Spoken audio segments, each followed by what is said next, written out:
Alors bonsoir à toutes et à tous. Vous m'entendez bien là? Oui, non? Donc c'est ceux-là qui vont profiter le plus. D'accord.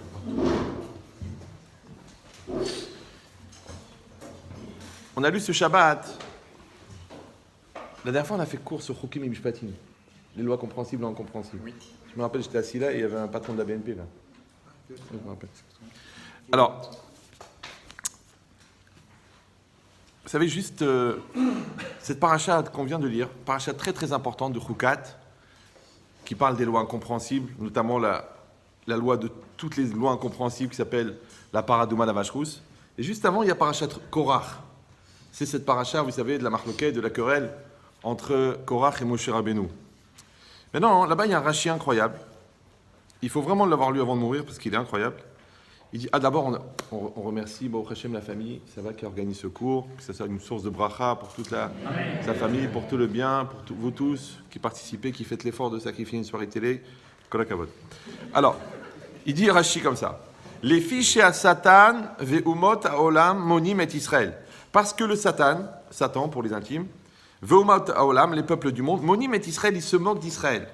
L'Omar en disant Ma mitzvah zot, qu'est-ce que c'est cette mitzvah, la paradouma? Vous savez, c'est une mitzvah un peu spéciale.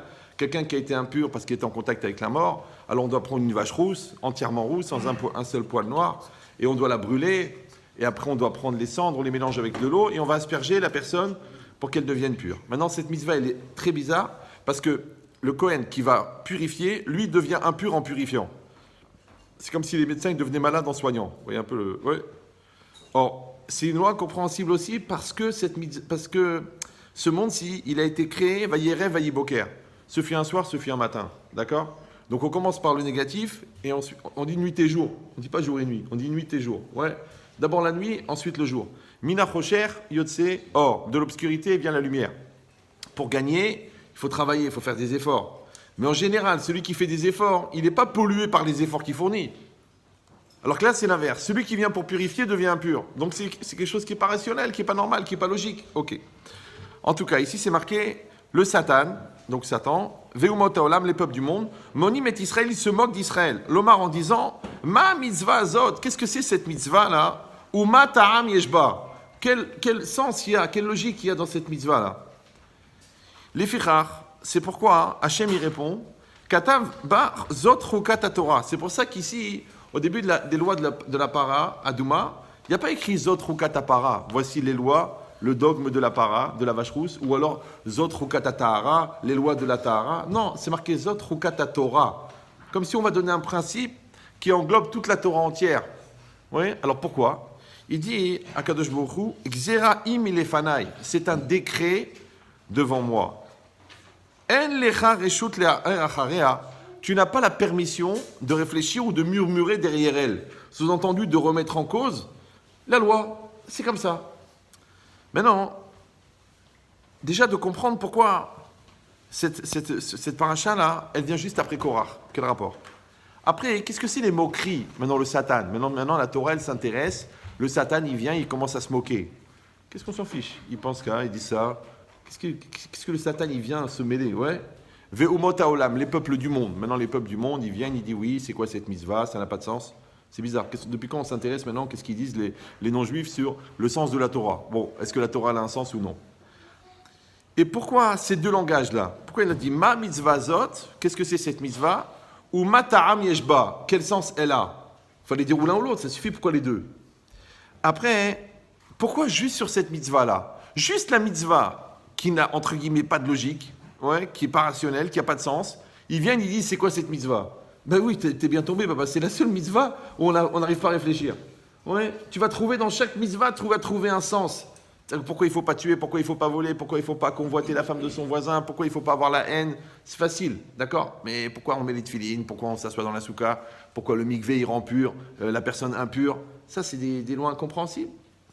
Il dit, mais pourquoi juste sur cette mitzvah-là, d'un seul coup, genre les goïms, maintenant ils se sont intéressés, et le Satan, il s'est intéressé. Après, en quoi est-ce que ça... Pourquoi on a dit, pourquoi ils ont dit ça sur un chok et pas sur un mishpat? Parce que nous, on a l'habitude de penser que, bon, il y a des lois qui sont incompréhensibles, des lois compréhensibles. Ouais, par exemple, ne pas voler, c'est compréhensible ou incompréhensible? C'est compréhensible. Oui, non? Ça va? Ouais. Maintenant, c'est quoi ne pas voler? Ne pas voler, c'est prendre un objet appartenant à quelqu'un qui peut prouver qu'il lui appartient avec l'intention entière de le garder. Ça, c'est la définition du vol. C'est-à-dire, si vous ne prenez pas l'objet, c'est pas du vol. Si la personne ne peut pas prouver que ça lui appartient, c'est pas du vol. D'après la Torah, yesh be'alim, il faut qu'il y ait un propriétaire. Si le propriétaire ne peut pas prouver que c'est à lui, c'est pas du vol. Ouais. Après, avec l'intention de le garder, parce que si tu l'empruntes, c'est pas du vol. Donc ça, c'est la définition du vol. Donc toi, tu dis, ben, c'est un mishpat. Tu voles, tu rembourses. Tu voles, tu payes. C'est logique, c'est facile, c'est une loi rationnelle. C'est pas tellement rationnel. Pourquoi? Parce que, moi, je veux dire, si je rentre chez un riche et je vole 100 euros, ouais, c'est la même chose que si je vais chez un pauvre et je lui prends 10 euros, il meurt de faim, il meurt. C'est pas pareil. C'est bizarre. Non, mais pourquoi? Oui, mais c'est ça qui est bizarre. Pourquoi le vol, il ne dépend pas du contexte? Et tout le monde sait que le contexte, c'est important. La preuve, quand tu enlèves le texte, il reste le... D'accord? Non. Donc, ça veut dire quoi? Ça veut dire que la logique, elle n'est pas rationnelle. Encore une fois, je sais, c'est pareil, on vole 1 euro, on vole 1 million d'euros. Mais moi, je vous dis, réfléchissez, qu'est-ce que ça change, ouais? Si je vais chez quelqu'un, il est milliardaire, je lui vole, c'est quoi? Il ne remarque même pas. Il ne se rend même pas compte. Il a mis 3 mois pour se rendre compte qu'on lui a pris le Chagall. D'accord? Ça lui fait rien. Tu dis, bon, tu as pris 1 000 euros, bah, ça va, tu l'as rayé la voiture. Alors que l'autre, il s'étouffe, parce qu'avec 1 000 euros, il nourrit sa famille pendant 3 mois. Comment ça se fait que c'est la même chose? Donc le fait qu'il n'y a pas de différence entre voler le riche et voler le pauvre, eh ben, c'est un roc, c'est une loi incompréhensible dans le Mishpat. C'est que même dans la loi compréhensible, il y a de l'incompréhensible. Vous me suivez ou... D'accord? Dans les dommages, tu casses, tu payes, c'est facile. Facile, tu casses, tu payes. Tu casses, tu payes. Ok. Maintenant, moi, je voulais casser une vitre. Tu sais, j'ai un voisin qui est énervant, il m'a rayé la voiture, il n'a pas voulu reconnaître. Je dis, tu sais quoi, je vais lui faire une capara à 100 euros celui-là. Ouais, je prends une pierre, je vais en voir un vitrier. Montre-moi une vitre qui coûte 100 euros, celle-là. Je prends la pierre, je la casse. Voilà. 100 euros, 100 euros. Mida, Keneged, Mida. Ouais. C'est ce que je voulais faire. Manque de peau, je jette la pierre, la fenêtre, elle s'ouvre, la pierre, elle continue la trajectoire, elle termine sur un vase Ming à 193 000 euros. Qu'est-ce que je dois payer? L'intention ou le résultat? Le résultat. Tu payes ce que tu casses. D'accord. Mais moi, en vérité, c'est pas ça que je voulais casser. Je voulais casser la vitre. D'accord. Mais d'un autre côté, on ne peut pas me juger sur une intention. Mais d'un autre côté, moi, je suis maître de l'intention. Mais je ne suis pas maître du résultat. Parce que c'est le bon Dieu qui a ouvert la fenêtre. Premièrement. Ah ben, les 3 quarts des gens, c'est ce qu'ils font. Ouais, quand ils ont un problème, ils accusent le bon Dieu. Alors qu'en vérité, c'est les patrons. Ouais. Mais rien que venez, on réfléchit. Utilisez votre cerveau, c'est utile. C'est que, comment ça se fait? Ça, c'est des méfarchim de la Torah, hein, des profonds, qui expliquent comment ça se fait, écoutez bien, qu'on se sert de la conséquence pour évaluer la gravité de l'acte, alors qu'en fait, l'homme est maître de l'acte, mais il n'est pas maître de la conséquence. Ziana. Vous avez compris la question ou non? Ça, vous parlez avec un avocat, il va vous dire, c'est pas évident. Est-ce que la responsabilité, elle est sur l'acte ou elle est sur la conséquence? Et est-ce que la conséquence, elle fait partie de l'acte, ou est-ce que la conséquence, c'est juste pour évaluer la gravité de l'acte? D'accord? Si quelqu'un, maintenant, il rentre chez quelqu'un, il a ce beau vase-là, 500 000 euros. Il dit, je veux le casser, je veux le casser, je veux le casser. Je le prends, je le jette par la fenêtre, 100e étage. Mais avant qu'il arrive par terre, il y a un ancien champion du monde de baseball qui passe par là. 83 ans, il voit le vase arriver, il dit ça, c'est les championnats du monde de l'époque. Ça lui rappelle. Qu'est-ce qu'il fait? Il explose le vase. Donc lui, il a cassé le vase. L'autre, il a jeté les vases. Qui c'est qui paye le vase? Tu dis, ben, c'est lui qui l'a jeté. Pourquoi? Parce qu'il avait l'intention de le casser. Attends, si toutes les belles filles qui ont l'intention de tuer leur belle... on ne peut pas tuer sur une intention. Sinon, il n'y aurait que des condamnés à mort. Ouais. Donc, alors, on ne va pas condamner celui qui a jeté. Alors, qui on va condamner? Celui qui a cassé. C'est lui qui a cassé, non? Ok. Ah, mais non, parce que l'Agma a dit, mais quand il a cassé, il a cassé un vase cassé. Parce que dans une seconde, il va être cassé. Si ton parterre, il se casse et tu le recasses en 1000 morceaux, tu as cassé un vase cassé. Donc, celui qui a cassé le vase, il a cassé un vase cassé. Celui qui a jeté le vase, il n'a pas cassé le vase. Puisque l'autre, en le cassant, il l'a empêché de finaliser son acte de vouloir casser. Qui c'est qui paye? Ah, voilà. Bon, Hachem, c'est l'inverse, d'accord? C'est celui qui jette.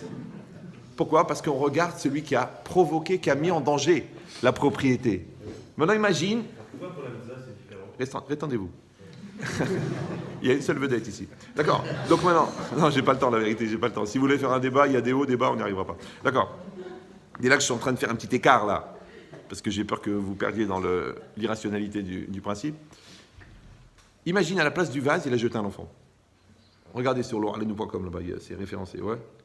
Et il y a un gars en bas, il arrive avec un glaive, la statue de la liberté. Il l'embroche. Bon, je sais, l'oralenu, simsilenu, tout. Ok. C'est un cas théorique. Ouais. Qui c'est qui est Chayav? Celui qui a jeté l'enfant ou celui qui l'a tué? Qu'est-ce qu'il va nous dire, Rabbeinu? Celui qui a embranché. Ah, tu vois? C'est bon, hein? Persiste. Non, mais là, tout à l'heure, il a dit celui qui a jeté. C'est ça, c'est pas celui qui a blessé, c'est celui qui a tué. Il n'a pas blessé, il a juste jeté. Ouais, Maintenant, c'est sûr que l'enfant, il va... Restez calme. C'est sûr que l'enfant, il va mourir s'il tombe par terre. Mais lui, il l'a tué avant qu'il touche le parterre. Vous me suivez ou non? Alors, pourquoi? Parce qu'en fait, c'est une marloquette Rabbi Yehuda Ramalan. Est-ce qu'un meurtre, c'est de provoquer la mort ou d'enlever la vie?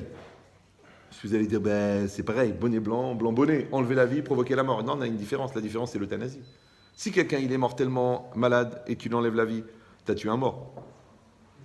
Mais si quelqu'un, il est en bonne santé et tu lui as enlevé la vie, tu as tué un vivant. Maintenant, est-ce que l'interdit, c'est quoi? C'est d'enlever la vie, donc enlever la vie de quelqu'un de vivant, ou alors non, c'est de provoquer la mort de quelqu'un qui est à moitié mort. Tu dis, c'est l'euthanasie. De là-bas, on apprend. Ouais. Donc, et ça, c'est quoi? C'est des lois logiques. Tu tues, tu es condamné à mort. Tu voles, tu payes, tu casses, tu rembourses. C'est facile. Ça, déjà, dans les lois compréhensibles, c'est pas net. Oui. Donc, de comprendre pourquoi est-ce que juste sur cette loi-là, qui a priori la vache rousse qui n'est pas compréhensible, ils se sont accrochés. Ils avaient de quoi s'accrocher déjà même sur les lois compréhensibles. Vous savez que Napoléon, quand il a fait écrire le Code civil, vous savez comment il a fait? Non? Ouais, sortez un petit peu de la yeshiva, ouvrez vos yeux. Orthodoxe. Il a convoqué le grand Sanhédrin, un colloque de rabbins, il leur a demandé, à partir du Talmud, d'établir le Code civil. Sur que le Code civil, imagine tous les antisémites qui savent pas que la Code civil, c'est les rabbins qui l'ont appliqué, les pauvres. Ouais. Donc cette logique-là, c'est quoi? C'est que maintenant on vient et on dit que il y a ces lois-là qui sont incompréhensibles. Et encore une fois, il vient le Satan, il vient le Umot Haolam, les peuples du monde, ils viennent, ils disent qu'est-ce que ça veut dire, ça n'a pas de sens, ça veut rien dire, de devenir impur en rendant pur. Hachem il répond. Ouais, qu'est-ce qu'il dit? Xeraim elefanaï. C'est un décret devant moi. Tu n'as pas la permission de réfléchir derrière, de remettre en cause. Sous-entendu, c'est comme ça et pas autrement. Ouais, c'est bizarre, parce qu'en quoi ça répond à la question? Ok, tu vas dire, bah, baisse ta tête, voilà, c'est le bon Dieu, c'est moi qui décide. C'est bizarre. En quoi ça répond à la question? Ils ont une question, réponds à la question. Non, je réponds pas à la question, t'es pas content, c'est comme ça. C'est bizarre la réponse. Maintenant, on a demandé, pourquoi est-ce que cette paracha-là, elle vient juste après la paracha de Korach? Tout le monde connaît les arguments que Korach il est venu, il a développé devant Moshe Rabbeinu. Ouais, il est venu pour faire la marloquette. Il a dit, écoute Moshe Rabbeinu, dis-moi, c'est quoi la halakha? Si on a un habit à 4 coins, on doit mettre des tzitzit, d'accord? Et dans les tzitzit, il doit y avoir un fil bleu. Il a dit oui. Il a dit, dis-moi Moshe, le fil bleu c'est pour quoi faire? Ben, le fil bleu ça rappelle la mer ça rappelle le ciel ça rappelle le trône céleste, le Kisakavod, et le trône céleste ça rappelle Hachem. Ah donc le fil bleu c'est pour rappeler Hachem, d'accord? Donc c'est un pense-bête. Ok. Et dis maintenant, si quelqu'un il a un talit entièrement bleu, est-ce qu'il doit mettre des tzitzit ou non? Bah, Moshe il a dit oui, il n'y a pas de différence. Talit bleu, talit blanc bleu, il n'y a pas de différence. Ouais. Moshe, alors, qu'est-ce qu'il a dit? Korach, il a dit c'est sûr que c'est toi qui as inventé cette halakha. Ouais, ça n'existe pas. Parce que c'est pas logique. Parce que si déjà, ouais, un fil bleu, d'accord, alors ça te rend quitte de cette mitzvah-là, à plus forte raison si tu as tout le talit qui est bleu. C'est logique. D'accord? Après, c'est pareil. Il a demandé, dis-moi, il faut mettre une mezouza à la porte de la maison. Oui. Il a dit, si j'ai une maison, maintenant, cette paracha de la mezouza, elle est dans le Sefer Torah. Il a dit oui. Si j'ai une maison remplie de Sifrei Torah, j'ai 54 Sifrei Torah dans la maison, est-ce que je dois mettre une mezouza? Il a dit oui. Ça n'a rien à voir. Il a dit, mais je ne comprends pas. Cette mezouza, c'est un morceau de Sefer Torah. Qu'est-ce que tu veux, toi? La Kedusha du Sefer Torah? La Kedusha de la mezouza? Tu veux la protection de la mezouza? Moi, j'ai 54 Sefer Torah, tu veux que je mette une mezouza? Il a dit, c'est pas logique. Parce que si déjà, un morceau de paracha, ça rend quitte de la mitzvah, alors à plus forte raison, un Sefer Torah, ça rend quitte de la mitzvah. Il a dit non, il faut quand même mettre. Il a dit donc, ça prouve que tout ça, il a dit, Badaï Ata, t'es un menteur, ou Milibra, c'est de ton cœur, c'est toi qui as inventé ça. Ouais, rappelez-vous des mots, parce que c'est important. Alors, qu'est-ce qu'on est en train de dire? Que que Moshe il est venu avec une loi que Hachem lui a enseignée. Qu'est-ce qu'il a dit Korah? Cette loi, c'est toi qui l'as inventée. Pourquoi il l'a prouvée? Avec quoi? Avec une pensée. C'est-à-dire qu'il a dit, si je peux remettre en cause la loi selon la pensée, parce qu'elle n'est pas logique, donc ça remet en cause la loi. D'accord? Maintenant, viens, on réfléchit. C'était quoi la logique de Korah? Korah, il a dit, si j'ai un fil bleu, alors à plus forte raison si j'ai un talit bleu. En vérité, ça ne veut rien dire. Pourquoi? Parce que tout l'intérêt du fil bleu, c'est parce qu'il est sur des fils blancs. Donc c'est le contraste entre le bleu et le blanc. D'ailleurs, la halakha, à partir de quelle heure on peut mettre le tzitzit le matin? À partir du moment où il fait assez jour pour qu'on puisse distinguer le bleu du blanc. Donc ça s'appelle bleu sur blanc, ça s'appelle le contraste. D'accord? Maintenant, si le talit il est entièrement bleu, il n'y a pas de contraste. Donc ça ne marche pas. C'est pareil quand tu lis, toi. Tu lis, c'est écrit sur, par exemple, une affiche. D'accord? La meilleure affiche, c'est quoi? C'est un grand truc de 4 mètres sur 4 mètres où c'est écrit en noir sur blanc. Noir sur blanc. C'est très clair, tu peux lire. Tu sais ce que je vais faire, moi? Moi, je vais écrire noir sur noir. Ça pourra même devenir une chanson. Noir, c'est noir. D'accord? Ou alors, je vais écrire blanc sur blanc. Ouah, la pureté. Je veux exprimer la pureté. Mais quand tu écris blanc sur blanc, c'est illisible. Noir sur noir, c'est illisible. Ok, je vais écrire noir sur blanc. Mais c'est ce que je vais faire. Au lieu de mettre des lettres comme ça, avec du blanc autour, je vais écrire des lettres qui font toute la hauteur de l'affiche et toute la largeur de l'affiche. Donc le mot, il couvre entièrement l'affiche. Tu peux lire ou non? Tu peux pas lire. Pourquoi? Audon Kolo, il manque le contraste. D'accord? Donc tu vois, toi, tu es venu avec une idée que si déjà un fil bleu, à plus forte raison, un talit. Moi, j'ai une autre idée, moi, qu'en vérité, le fil bleu, c'est le contraste. Donc s'il n'y a plus de contraste, ça ne marche plus. Vous suivez ou... C'est-à-dire que quand tu rentres dans une logique, une logique de causalité, une logique philosophique, une logique scientifique, tu peux toujours remettre en cause. Parce que tu changes d'angle, tu changes de vision, tu changes d'approche. C'est pareil le Sefer Torah. Qu'est-ce que tu dis? Tu dis, si une mezouza, elle rend quitte de la mitzvah, d'accord, alors, à plus forte raison, un Sefer Torah. Mais pourquoi? Parce que la paracha qui est dans le Sefer Torah, la paracha qui est dans la mitzvah, elle est déjà dans le Sefer Torah. Ça va? Ok. Mais je dis peut-être que non. Peut-être que c'est pas la Kedusha de la Mezouza. Peut-être c'est les messages. Moi, je veux que quand tu es devant la Mezouza, tu penses Shema Israël. Je veux que tu penses Vaya Im Shamoa. Maintenant, c'est vrai que ces parachiotes-là, elles sont dans le Sefer Torah, mais elles sont disséminées. Il y en a des milliers de parachiotes. Ouais. C'est comme si moi, je veux t'écrire un mot. Je dis, écoute, demain à 14h, rendez-vous à Gare de l'Est. Ok, qu'est-ce que je fais? Je prends un livre de 850 pages. Ouais. Et page 122, il y a écrit demain. Page 244, il y a écrit rendez-vous. Page 444 qui a écrit Gare de l'Est. Et page 652, il y a écrit 14h. Et toi, tu dis, tiens, je t'ai envoyé un message, vas-y, rendez-vous demain. Le mec, il dit sur 600 pages, comment je l'ai trouvé? Pourtant, le message, il est dedans. Qu'est-ce qu'on est en train de dire? On est en train de dire que toi, en vérité, tu viens avec une pensée, hein, pour contrer la Torah. Parce que c'est quoi? C'est la lecture que tu as dans la Torah selon ta logique à toi. Mais le problème de la logique, c'est qu'on peut la remettre en cause, la logique. Tu as une logique comme ça. Tu peux dire une logique comme ça. Moi, une fois, il y avait une femme, elle m'avait dit, écoutez, ma belle-mère, c'est une folle. Elle est interventionniste, elle me bouffe la tête, elle rentre chez moi, pourquoi tu mets les serviettes ici, pourquoi tu fais ça, quelle date tu vas au mikvé, j'en peux plus, elle m'étouffe. Je dis, écoutez, et alors? Elle me dit, je lui souhaite la mort. Je dis, oh, quand même, faut pas exagérer. Comment vous allez au Lamaba sinon? D'accord? Alors, elle m'a dit, je peux plus. Je dis, je vais vous dire la vérité. Je la connais, votre belle-mère. En vérité, elle est schizophrène. Elle est malade. Et elle est bipolaire. C'est-à-dire tous les 15 jours, elle fait une crise. Après, elle revient bien, elle revient mal. Ah, la pauvre, oh, Marbona, tu sais quoi, je vais prier pour elle, je vais allumer des veilleuses. Je comprends pas. Il y a 5 minutes, tu voulais qu'elle meure. Maintenant, tu es prêt à prier pour elle. Vous me suivez ou... Ça s'appelle changement d'angle. Ouais, toi, tu es bloqué avec un enfant, tu changes d'angle. Tu es bloqué dans un business, le comptable dit, viens, on réfléchit 2 minutes. Regarde comme ça, mais tu es gagnant. Je crois que j'étais perdant. Qu'est-ce que tu as fait? Tu n'as rien changé. C'est la même situation, c'est le même immeuble. Tu as changé de vision. Pourquoi tu veux le payer comme ça? Paye-le comme ça. Waouh! Pourquoi tu veux indexer comme ça? Waouh! T'as rien fait! T'as juste changé de vision. D'accord? Il y a que les kéblos de la tête qui n'y arrivent pas. Il y a des gens comme ça. On les compare à des avions. C'est que les avions n'ont pas de marche arrière. Il y a des gens, ils n'ont pas de marche arrière. Ça, ils ne savent pas la remise en cause. Ils n'ont pas la flexibilité existentielle. Ça s'appelle des kéblos de la tête, des relous, des obstinés, des têtus. Ouais. Et ceux-là, ils ne peuvent pas vivre. Parce que des fois, avec un enfant, tu es bloqué comme ça. Il faut changer d'angle. Des fois, avec ta femme, tu es bloqué comme ça. Il faut changer d'angle. Des fois, avec la Torah, avec la maladie, tu es bloqué. Il faut changer d'angle. Toi, tu ne changes pas, moi. Comme je suis, jusqu'à la mort. C'est dommage. Parce que les gens, ils confondent entêtement et détermination. ils confondent obstination et détermination. Ah bah, t'es pas déterminé, toi. T'es obstiné. Parce que c'est quoi déterminé? Déterminé, c'est que tu envisages les deux, et tu choisis un, et tu vas au bout du choix. Mais toi, t'as pas pu envisager le deuxième, donc il en reste qu'un. Donc c'est juste de l'aveuglement. L'idée, c'est ça. C'est que quand quelqu'un, il vient avec une idée, c'est très compliqué de savoir si cette idée, elle est vraie ou elle est fausse.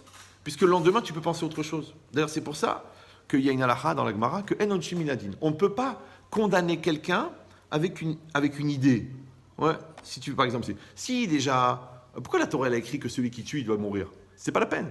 Si la Torah elle avait dit celui qui viole une femme, il doit mourir, à plus forte raison celui qui tue. Donc c'était pas la peine de marquer que celui qui tue, il doit mourir. Puisqu'on avait un calvachomer, un raisonnement à plus forte raison du viol sur le meurtre. Ça va? Mais comment tu as appris qu'il va mourir celui-là? Avec une idée. C'est dangereux. Pourquoi? Parce que quand tu l'as tué, après tu imagines, tu dis, ah j'ai trouvé une autre idée. Ah non, finalement le viol, le meurtre c'est moins grave que le viol. Wow. Qu'est-ce qu'on fait maintenant? Il est mort le mec. Maintenant on peut, écoute bien, on peut sortir de l'argent de quelqu'un, ouais, avec une idée. Parce que Amosimi Chavero à la Varaya, d'où est-ce qu'on sait que c'est celui qui veut sortir l'argent qui doit amener la preuve? C'est une Svara, c'est une idée. C'est pas écrit dans la Torah. Ouais, c'est une idée, mais cette idée elle est logique. Et tu vas dire, bah c'est vrai, c'est logique. Moi j'ai l'argent chez moi. Toi tu veux me dire, tu me dois 10 000 euros. Amène la preuve, amène le shtar. Ouais. Tu dis non, je veux pas. C'est qu'en Amérique c'est l'inverse. En Amérique, si quelqu'un t'accuse, c'est toi qui dois prouver que tu es innocent. En France, ouais, c'est toi, c'est l'autre qui doit prouver que tu es coupable. Je sais pas si vous me sentez là, c'est juste deux continents de différence. Mais fais attention en Amérique, parce que si quelqu'un t'accuse, ils vont te mettre en prison jusqu'à ce que tu prouves que tu n'es pas coupable, même s'il n'y a rien. Et pendant ce temps-là, il peut te vider ta boîte, il peut te prendre toutes tes affaires, il peut peut détruire tout ton business, et toi, tu te débrouilles avec les avocats. Ouais, mais c'est l'idée. Donc tu vois bien qu'une idée, elle n'est pas simple. C'est est-ce que quelqu'un, il est présumé coupable ou il est présumé innocent? Alors comment on va faire avec une idée qu'elle peut changer? Il dit cette logique-là. En vérité, c'est tellement fort que tu vois que maintenant on a un problème. C'est que de Korach, on a vu que les idées, c'est pas bien, parce que ça remet en cause la loi. D'un autre côté, on voit des lois dans la Torah où l'idée est la valeur de loi. Parce que quand toi maintenant, si tu amènes une preuve, tu peux sortir l'argent de l'autre, ça marche mieux la Torah. Ouais. Donc tu vois des fois que des svarot, par exemple, d'où est-ce qu'on sait que quand on a mangé du pain, on fait la bracha? La bracha d'après d'où on sait? Parce que marqué dans la Torah, Vachalta vesavarta ou berarta. Ouais. Donc la bracha, elle vient après que tu as rassasié. D'où est-ce qu'on sait la bracha d'avant? Tu fais Boré Periaez, Boré Paradama, Boré... Donc tu sais qu'il faut faire une bracha avant de manger. Alors la Gemara, la 6e pérègue de brachot, elle essaye de trouver, elle ne trouve pas. Ouais, qu'est-ce qu'elle dit? Zvara. Si déjà, après, pour remercier, tu fais une bracha, alors avant, qu'elle va remercier que tu dois faire une bracha. Mais là, c'est une idée, là. Mais avec cette idée, tu vas faire une bracha. Cette bracha, c'est un Shem Hashem. Le Shem Hashem, si tu le dis pour rien, c'est les Vatala. Donc, tu vas faire une loi de la Torah avec un principe qui est intellectuel. C'est dangereux. Et si quelqu'un il trouve une autre idée? Donc, en vérité, la question elle est de savoir quand est-ce que l'idée humaine, elle a une valeur devant la Torah et quand est-ce qu'elle n'a pas de valeur. Parce que tu vois qu'avec Korach, elle n'a aucune valeur. Avec les exemples que je viens de vous donner, elle a de la valeur. Alors, quand est-ce qu'une idée, elle a une valeur? Ça va? Ça va ou ça vous saoule? Je peux changer de sujet là. Parce que je vous sens concentré, mais en 2 mots. Ça va? D'accord. Alors restez concentrés, vous allez voir, c'est très intéressant. C'est quoi une idée? Moi, j'ai eu la chance de ne pas faire d'études, d'accord? Donc quand je veux gagner 10 ans de fac, je prends un spécialiste, je lui dis, explique-moi, je ne veux pas perdre 10 ans à la fac. Alors j'attrape une fois un neuropsychiatre ou un neurologue, je ne sais plus. Je lui demande, c'est quoi une idée au niveau chimique? C'est quoi une idée? Tu demandes à un médecin, c'est quoi une idée? Tu dis, une idée. Une idée, écoutez bien, c'est une image complexe formée par des arcs électriques établis entre les neurones. En neurologie, c'est ça une idée. Demandez à un médecin si vous ne me croyez pas. Ouais. Donc vous avez des neurones et il y a un arc électrique entre les neurones. Maintenant, tous les arcs électriques, ils vont former une image. Cette image, c'est une idée. Maintenant, les arcs électriques entre les neurones, c'est l'électricité. D'où est-ce qu'elle vient l'électricité? Alors nous, elle vient de la Neshama, c'est facile pour nous. Eux, ils ne savent pas d'où ça vient. C'est l'Immaculée Conception. Ouais. Mais d'où elle vient? Alors en résumé, Une personne, elle est faite en trois parties. Le corps, qui est de la viande, organisé plus ou moins harmonieusement selon le mazal pondéral de chacun. Ouais. La neshama, qui est entièrement divine et infinie, puisqu'elle vient de Dieu. Et au milieu, le nefesh. Le nefesh, le psychique, le moi, le lève, le cœur, appelez-le comme vous voulez. On a déjà expliqué 1 million de fois, et ça c'est très important de le comprendre, que la neshama, une des fonctions qu'elle a, c'est une espèce de compresseur. C'est-à-dire qu'elle va produire une énergie extrêmement puissante qu'on appelle en éthique médicale la vie. Vous savez qu'il n'y a aucun médecin au monde qui sait ce que c'est la vie, ça pas. Je dis mais quand même, non, on constate la vie, ouais, on peut arrêter la vie, on peut transporter la vie, c'est-à-dire on peut couper une cellule en deux qui est vivante, mais on ne peut pas mettre la vie dans une cellule morte. On ne peut pas prendre de la moquette et la rendre vivante. Ça n'existe pas. Moi j'ai un ami, il a fait 11 ans de médecine et 5 ans de physique pour comprendre la vie, il n'a pas réussi. Il est devenu alcoolique d'ailleurs. Ouais, mais ça veut dire quoi? C'est-à-dire qu'en vérité, la vie pour nous c'est facile, c'est la neshama. La neshama, elle est divine, elle contient la vie. Hachem, il s'appelle Mekor HaChaim, la source de vie. Etz Chaim, la Torah, c'est Etz Chaim. Donc la neshama, elle produit la vie. Donc quand Hachem il met la neshama à l'intérieur de la personne, cette neshama, elle va créer un certain nombre d'impulsions électriques, d'accord, qui s'appellent la vie.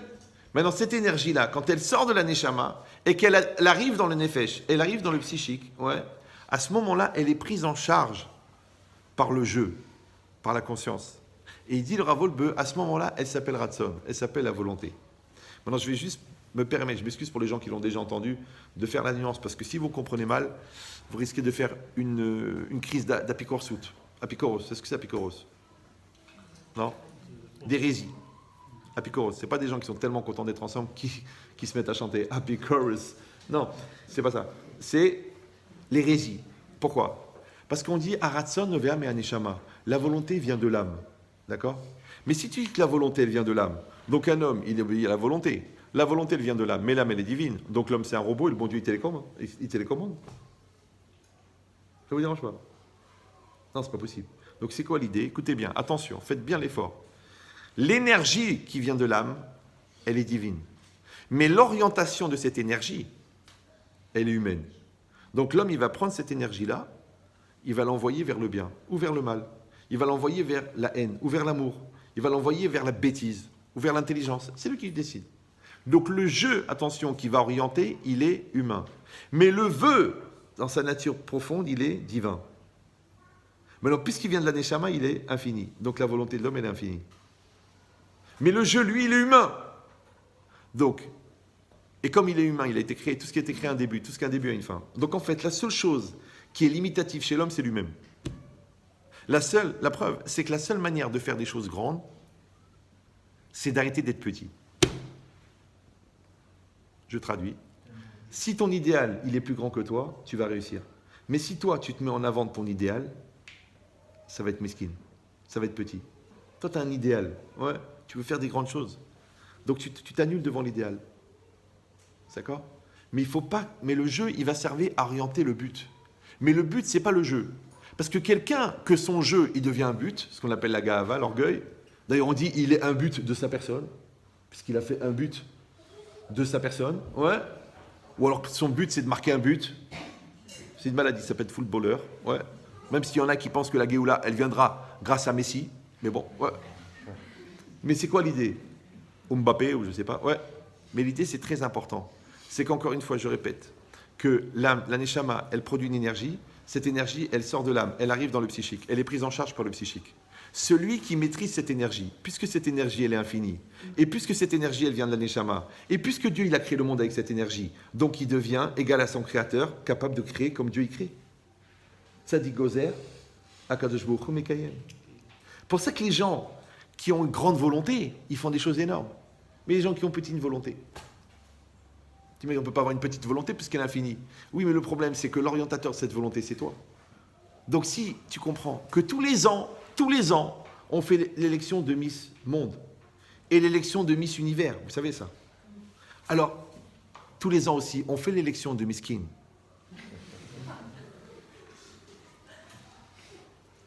Donc si toi, tu es mesquine, parce que tu n'as pas confiance en toi, parce que tu ne crois pas en Dieu, parce que tu es trop matériel, parce que tu vois à court terme, parce que tu cherches que ton intérêt, parce que tu es superficiel.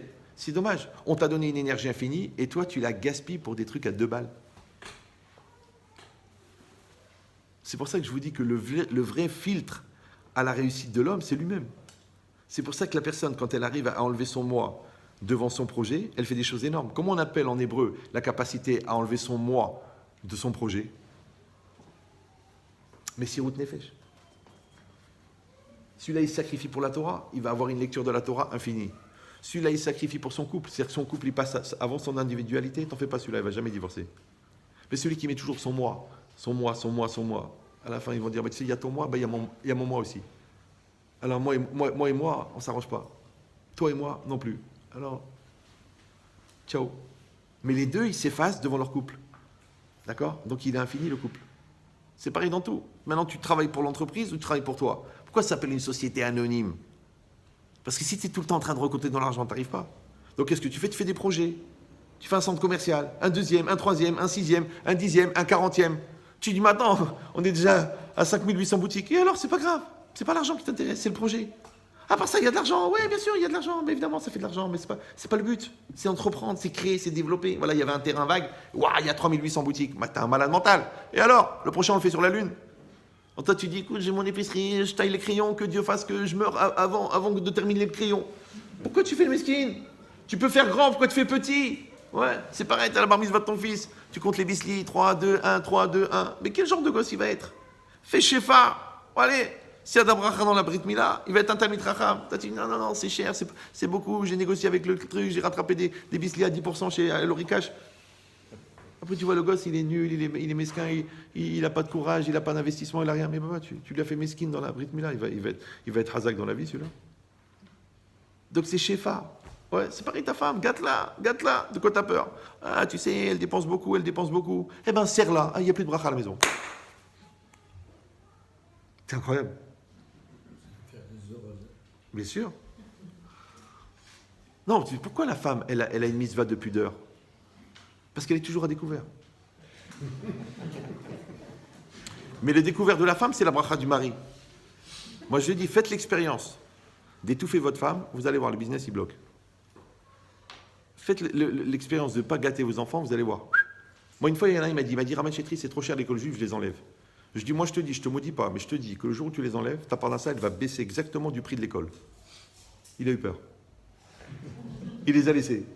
Mais 10 ans après, ils sont rentrés à la fac. Eh bien, naturellement, la parnassa, elle a baissé. Il n'a pas compris le mec. Pourquoi? Parce que toi, tu crois que tu gagnes de l'argent et avec ça, tu payes l'école. Mais non, c'est les gosses qui amènent leur bracha, c'est toi qui pars en vacances avec la bracha de tes enfants, voleur. Parce que chaque enfant, il vient au monde avec sa bracha, avec sa parnassa. Ah, il ne sait pas la gérer, c'est toi qui la gères. Vous comprenez ou non? Mais les mesquins, qu'est-ce qu'ils font? Ils disent c'est moi. Ah, le bon Dieu, bien à la fin, on prend une pierre tombale, on marque c'était lui. Une fois, il y en a un comme ça, il m'a dit Raman Chetri, je viens d'acheter mon 4500e appartement avec trois daguettes dans le même. Ouais. Genre, il voulait m'impressionner. Je dis, vous savez, monsieur, on va tous finir dans un studio en longueur. Même le mec qui avait une grande maison, qui avait 6000 mètres carrés habitables face à la mer, il termine dans un petit couloir, comme ça, tout serré. Tu dis, mettez-lui un truc large, il est habitué. Non, c'est la norme.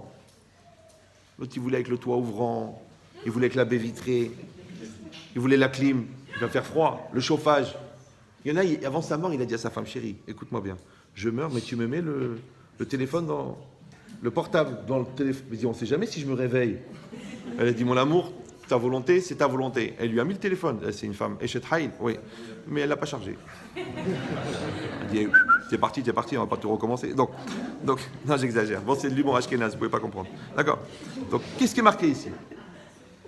Il y a la neshama d'un côté, il y a le corps de l'autre. Je rappelle que le corps, c'est de la viande, c'est tout. Tu fais attention à ton corps, tu améliores ton corps, tu le tires, tu maigris, tu grossis. C'est rien. Tu mets des produits, des crèmes. C'est rien que tu vas faire une indigestion au verre, les pauvres qui t'ont rien fait. D'accord? Parce que les gens, ils font tout pour mourir en bonne santé. Quel intérêt? Genre, ils ont 82, ils veulent faire 30. Le médecin, il a fait tellement de lifting, elle peut même pas jouer. Elle peut même pas sourire. C'est-à-dire que pour manger, elle est obligée d'ouvrir une fermeture éclair dans le dos. Tu vois. elle se relâche. Allez à Miami, vous allez comprendre. D'accord? Donc, qu'est-ce qui est marqué ici? Ça, c'est le corps. Et ça, c'est la neshama. Et au milieu, il y a le nefesh. D'accord? Le nefesh, c'est le psychique. Ok. C'est aussi le sechel. C'est aussi la source de la pensée. C'est aussi la réflexion. C'est aussi l'analyse. C'est aussi la personnalité. C'est aussi la conscience. Il y a beaucoup de choses dans le nefesh. Maintenant, très très grossièrement, il y a une partie du nefesh qui est tournée vers le corps, s'appelle nefesh behemi dans la Hassidout, et il y a une partie du nefesh qui est tournée vers la neshama, s'appelle nefesh eloki. Ok. Maintenant, moi, je vous pose une question. Écoutez bien. La neshama, elle est divine. Donc, elle n'est pas soumise au temps. Le corps, c'est de la viande. Donc, il est dans le temps. D'ailleurs, tu vois bien qu'il dégénère avec le temps. Tu vois bien les marques du temps sur le corps. Donc, la neshama, elle ne peut pas vieillir parce qu'elle n'est pas soumise au temps. Le corps, il ne peut pas rester éternellement puisqu'il est soumis au temps. Mais au milieu, il y a le nefesh. Dis-moi, ton moi, à toi, il est orienté vers ton âme ou orienté vers ton corps?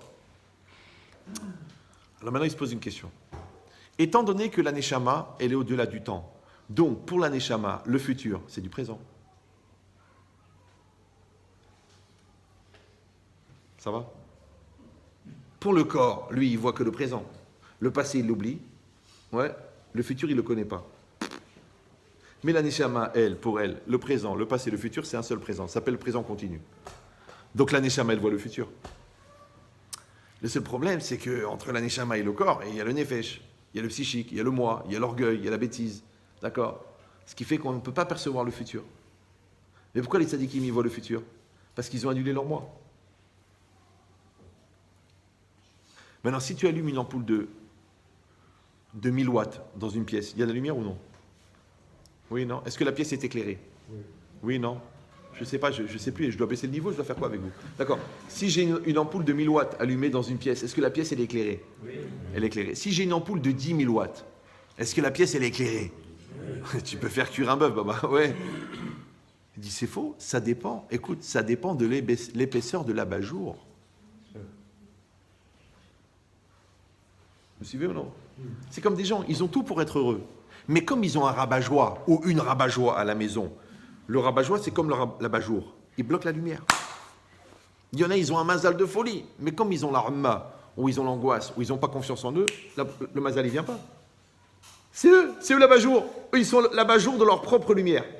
Ils voient tout en noir, ça ne marchera pas, le magasin il est mal placé, c'est trop difficile, j'ai jamais eu de chance, je suis grosse, je suis maigre, je comprends rien, c'est difficile, ma mère elle m'a maudit, mon père il m'a pas allaité. Il faut voir ce que les gens ils s'inventent comme histoire, ouais. Mais c'est toi-même qui bloque. Le premier à bloquer le mazal, c'est la personne elle-même. C'est pour ça qu'on a besoin de la émouna. Ouais. Alors l'égoïsme ils appellent ça le lâcher prise et nous on appelle ça la émouna. Ce qui est entre tes mains, tu maîtrises, ce qui n'est pas entre tes mains, tu lèves les mains. Toi, tu dis non, ce que j'ai pas entre mes mains, je veux maîtriser. Genre, je maîtrise le marché, je maîtrise le prix du dollar. Mais tu ne maîtrises rien. C'est pas toi. Le dollar, tu dois prier. Tous les matins, nous les voir à la synagogue. À dollar melech, à dollar malach, à dollar imlach. C'est pas toi qui maîtrises, baba. C'est pas toi. Tu vas fixer le dollar, tu vas fixer le marché. Pour qui tu te prends? Pour Soros? Et même Soros, avec le signe de Soros, d'accord, il ne peut pas le faire. Mais alors, c'est très bizarre. Ce qui est entre leurs mains, voilà ta fille, elle n'est pas bien, va lui parler. Ah, elle me saoule.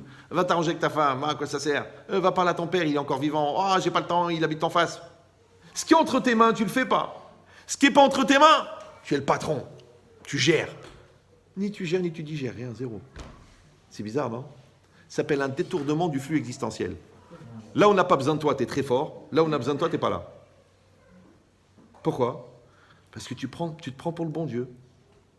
Comme tu as un peu d'argent, tu te prends pour le bon Dieu. Comme tu es beau, tu te prends pour le bon Dieu. Comme tu es intelligent, tu te prends pour le bon Dieu. Tu n'es pas le bon Dieu. Il y en a qui ont essayé, ils ont eu des problèmes. Maintenant, toi, tu es prêt à enlever la prise ou non? C'est marqué ici. À Botaï, l'intuition, elle vient du cerveau, elle vient de la neshama. Vous me suivez ou non? Toi, tu sens que cette fille, elle n'est pas pour ton fils.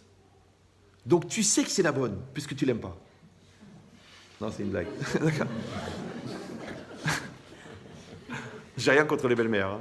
D'accord. D'ailleurs, j'en ai une de folie, que je touche du bois. Vraiment, c'est... Mais voyez que Adam Arishon n'a pas eu de belle-mère. Il n'a pas eu. Mais il a vécu longtemps. Chacun, il tirera les conséquences. Ouais. Donc c'est quoi l'idée? L'idée en vérité, c'est ça qu'il faut arriver à comprendre. Vous savez, dans la Torah, c'est marqué à propos du Chacham, Lev Chacham, Asher Milé, Libo, Chochma, qu'Hachem a rempli son cœur de sagesse, Ve Yeshbo, Ruach Elohim, il a l'esprit divin. Mais j'ai pas compris, moi, à quoi ça sert d'avoir l'esprit divin? Ça y est, je suis un Chacham déjà. C'est quoi l'esprit divin? Qu'est-ce qu'il y a de plus? Et en vérité, la question qui se pose, c'est quelle différence il y a entre la Chochma et la Torah? Vous savez, il y a une loi. Chochma bagoim ta'amin. La sagesse, chez les goïs, tu peux apprendre. Tu peux croire. Torah bagoim al ta'amin. Pourquoi Botaï, c'est très important. Pourquoi dans la Torah, on a besoin de la sainteté, on a besoin de la pureté, on a besoin de la crainte, on a besoin de la prière, qu'on n'a pas besoin de la science? Tu peux être un génie et être un dépravé total. Vous savez qu'Albert Einstein, c'est un génie, mais il avait une vie sexuelle complètement déglinguée. Vous savez ça? Sa femme, sa secrétaire, toutes les femmes qui passaient à côté, il fallait qu'il les emmène dans la voie lactée. C'est-à-dire qu'il avait une kedusha, mais relative. Ça s'appelle la relativité. Ouais. Mais c'est pas grave, ça ne dérange pas. Pourquoi? Parce que c'est des mathématiques. Dans les mathématiques, tu n'as pas besoin de la kedusha. Mais si quelqu'un il veut apprendre quelque chose dans la Torah, s'il veut aller loin dans la pureté, dans la Torah, il a besoin de la pureté. Il a besoin il a besoin de la kedusha. Il a besoin des midot. Regarde, qui c'est le plus grand transmetteur de Torah? C'est qui? C'est Moshe Rabbeinu. Qu'est-ce qu'il a dit la Torah? Ve'aish Moshe, chacham mikol adam. Non. Qu'est-ce qu'il a dit? Gadol mikol adam. Non. Anav mikol adam. Pourquoi? Pourquoi est-ce que Moshe, qui a été le plus grand dans la Torah, elle dit, il n'y a pas eu un plus grand modeste que lui. Rabotai, c'est très simple. Dans le monde, il y a Dieu et toi. Il y a Dieu et toi. Donc, moins tu es là, plus Dieu, il est là. Mais si toi, tu te mets en avant, le bon Dieu, il dit, je veux bien intervenir, mais tu prends toute la place. C'est ce qu'il dit Hachem. Amar HaKadosh Baruch Hu ala Gaftan. Hachem, il a dit sur l'orgueilleux, En ani ve'u yecholim ladur ba'olam. Lui et moi, on ne peut pas vivre dans le monde. Vous avez compris ou non? C'est qu'Hachem, il parle de l'orgueilleux, il dit, lui et moi, on ne peut pas être dans le monde. Alors, Rav Dessler, il dit, je ne comprends pas. Comment un homme, il peut faire de l'ombre à Dieu? Comment un homme, il peut empêcher Dieu? C'est bizarre, non? Dieu, vous savez ce que c'est Dieu? Vous savez ou non? Dieu, il fait, ça fait un tsunami. Qu'est-ce que c'est un homme?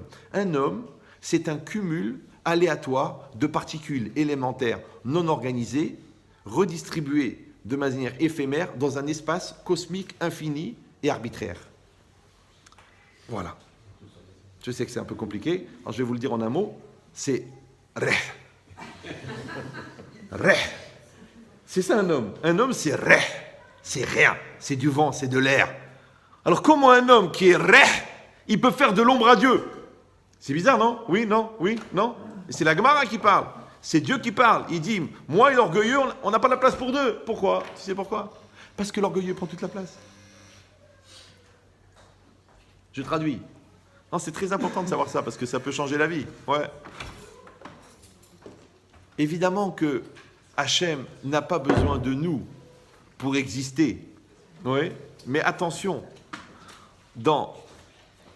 ça va? Quand chaque fois qu'il y a quelqu'un qui rentre, on arrête le cours?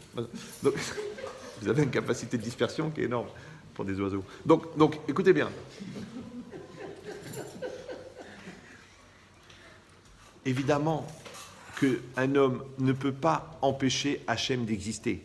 Mais, nuance importante, écoutez bien, Hachem ne va exister dans ta vie qu'en fonction de la proportion que tu lui donnes dans ta vie. Vous suivez ou non? C'est pas la peine de te plaindre de l'absence de Dieu, de la non-réaction de Dieu, du silence de Dieu, puisque tu ne l'as pas fait la place. C'est que quand on met les tefilines le matin, quand on va à la prière, quand on fait le Shabbat, quand on prélève le maaser, quand on fait attention aux pauvres, quand on fait kavod à sa femme, quand on fait kavod à son mari, en fait, quand on fait ce que la Torah elle a demandé, on met Dieu en priorité sur notre volonté. Donc, comme on met Dieu en priorité, on laisse la place à Dieu. Mais si chaque phrase, je la commence par moi, et si toutes les décisions, c'est moi, et tout ce qui se passe, c'est moi, et le monde, c'est moi, et le reste, j'en ai rien à... Le bon Dieu, il dit, Baba, j'aurais voulu t'aider, mais t'as pris toute la place. Donc après, t'es malade, tu dis à Dieu, interviens. Il dit, je peux pas, c'est toi le patron. Puis mon fils, il est mal parti, là, je t'en prie, fais quelque chose pour lui, je peux pas. Toute ta vie, on t'a dit, non, je me débrouille. Eh ben, débrouille-toi. Débarrasse. Il faut savoir les limites. Il faut savoir ses propres limites. Ouais. Et si quelqu'un n'est pas capable, c'est dangereux. Pourquoi? Parce qu'il a mis Dieu en dehors de sa vie. Et on a toujours besoin de Dieu. T'as besoin? Ouais. Encore une fois, la semaine dernière, une femme me dit, regardez, ma fille, elle est partie avec un fou. J'ai peur qu'elle détruise sa vie. Il n'est pas vraiment de chez nous et tout ça. Je dis, madame, elle a fait l'école juive? Non. Vous mangez cachère? Non. Vous faites Shabbat? Non. Je ne sais même plus par où attraper. Je dis, écoutez, vous croyez en Dieu? Elle m'a dit oui. Je dis, vous pouvez allumer une veilleuse de Rabbi Meir Balanès? Elle m'a dit, c'est quoi? Elle croyait que c'était une marque de sauce ou là. Alors, je lui ai appelé Rabbi Meir Baal Hanès. C'est un rave des miracles. Vous, il vous faut un miracle. Il vous faut un miracle. Elle est à 21 ans, elle est tombée amoureuse de Christian et elle veut partir vivre avec lui. Il vous faut un miracle. Et tu sais quoi, la Nia, elle a allumé. Elle a allumé. Elle m'a appelé vendredi. Elle me dit, Rabbi Chetrit, il y a un miracle, il l'a jeté. Christian, il l'a jeté. Je dis, alors là, c'est l'occasion de faire une croix dessus. D'accord. Ça veut dire qu'Hachem, il fait un miracle à quelqu'un qui fait rien, mais qui se met entre ses mains. Mais rien que mets-toi entre ses mains. Et toi, tu dis, non, c'est moi le patron, c'est moi qui gère, c'est moi qui truc. Tu sais quoi, 4000 appartements, 5000 trucs, 10 000 trucs, 10 000 trucs. Le bon Dieu, il dit, tu sais quoi? Moi, je vais te faire une petite rupture d'anévrisme. Genre un truc léger, microscopique. C'est rien, c'est dans le cerveau. C'est rien. Hémiplégie. Tu dis, oui, mais je suis mort, mais je suis riche. Vous me suivez ou non? À quel intérêt? C'est qu'il faut avoir cette modestie de se mettre de côté. Et cette modestie, c'est ce qui laisse la place à Dieu. Maintenant, les gens, ils croient que c'est que dans la relation à Dieu. Dans toute la vie, c'est comme ça. Ouais, donne la place à ton mari, il va avoir sa place. Donne le kavod à ta femme, elle va avoir sa place. Donne le kavod à tes enfants, ils vont être autonomes. Tu dis non, je les serre, je les tiens, je les écrase. Après tu dis ouais, ils sont tous castrés mentalement. Mais baba, c'est toi qui les as pas laissés exister. Oui, mais j'avais peur qu'ils se plantent. Alors quoi, tu les as domestiqués comme des chiens? Les enfants, si vous leur faites confiance, ils deviennent autonomes. Si vous les stressez, ils deviennent hypocrites. C'est toi qui décides. Qu'est-ce que tu veux, qu'ils deviennent hypocrites? Oui, mais j'ai peur de leur laisser la liberté. Ça s'appelle prendre de risques. C'est pour ça que les placements à risque, ils gagnent mieux que les placements qui sont garantis. Tu veux un placement garanti? Livret A. Pourquoi ça s'appelle livret A? Parce qu'à la fin de l'année, quand tu vois les bénéfices, tu dis « Ah !»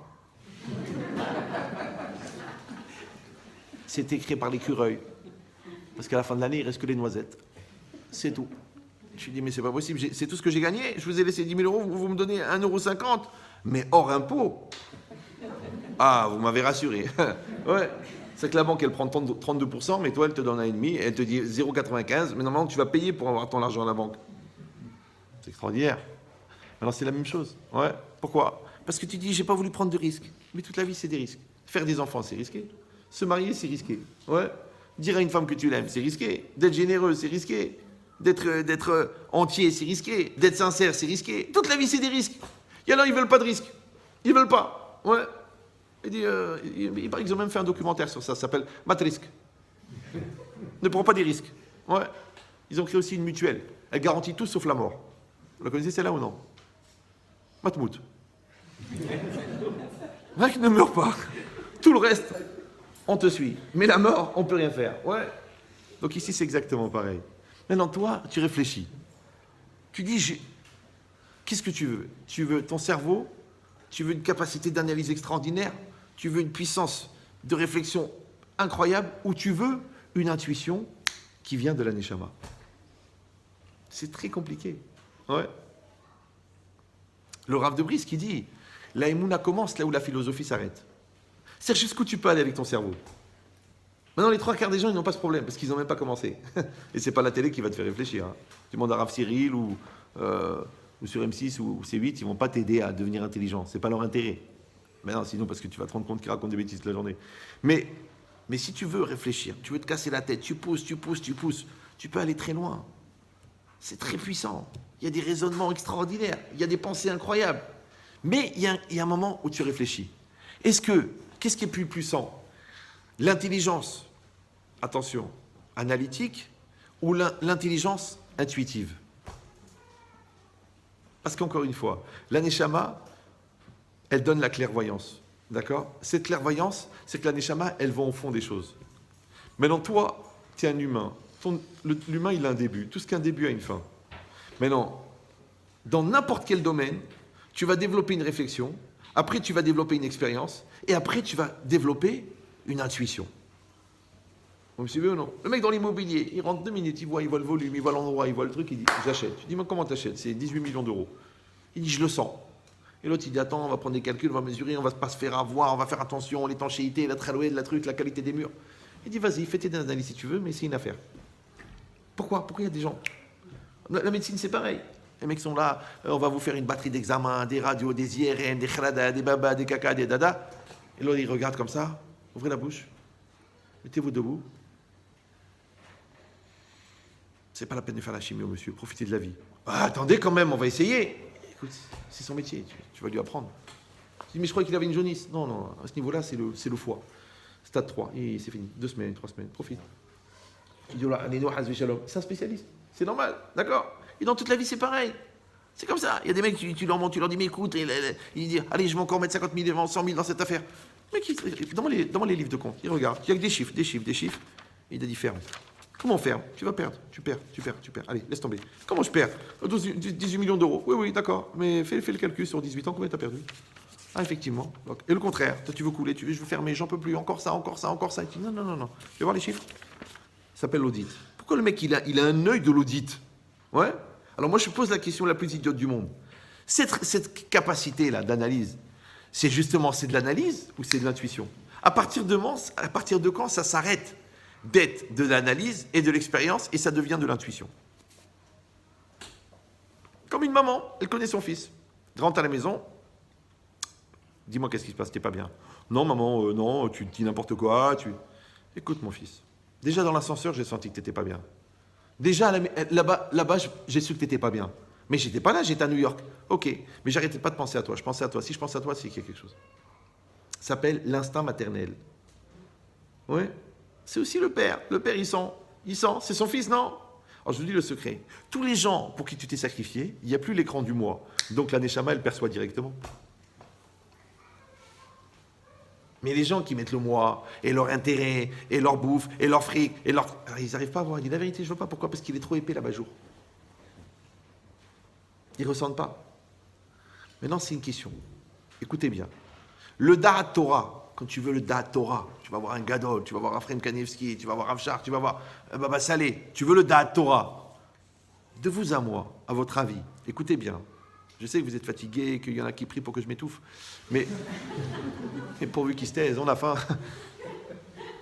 Moi aussi, je suis fatigué. J'ai fait cours à Lyon cet après-midi. Ce matin, je me suis levé à 5 heures. La vérité, depuis tout à l'heure, je suis en train de dormir. Je fais semblant de parler. Mais je veux vous dire quelque chose de valeur. Écoutez bien. Est-ce qu'il vaut mieux une intuition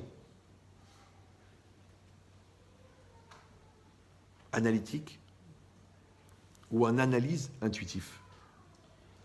Est-ce qu'il faut une intelligence intuitive ou est-ce qu'il faut une intuition intelligente? Vous me suivez ou non? Parce que l'intelligence, c'est la structure, c'est la construction, c'est l'organisation.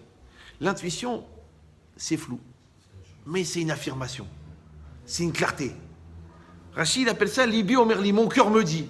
Il y a des choses, tu les sais, tu sais pas pourquoi, mais tu le sais, c'est comme ça. Ça va se faire, ça va pas se faire. Ça a des phrases qui te montrent comme ça.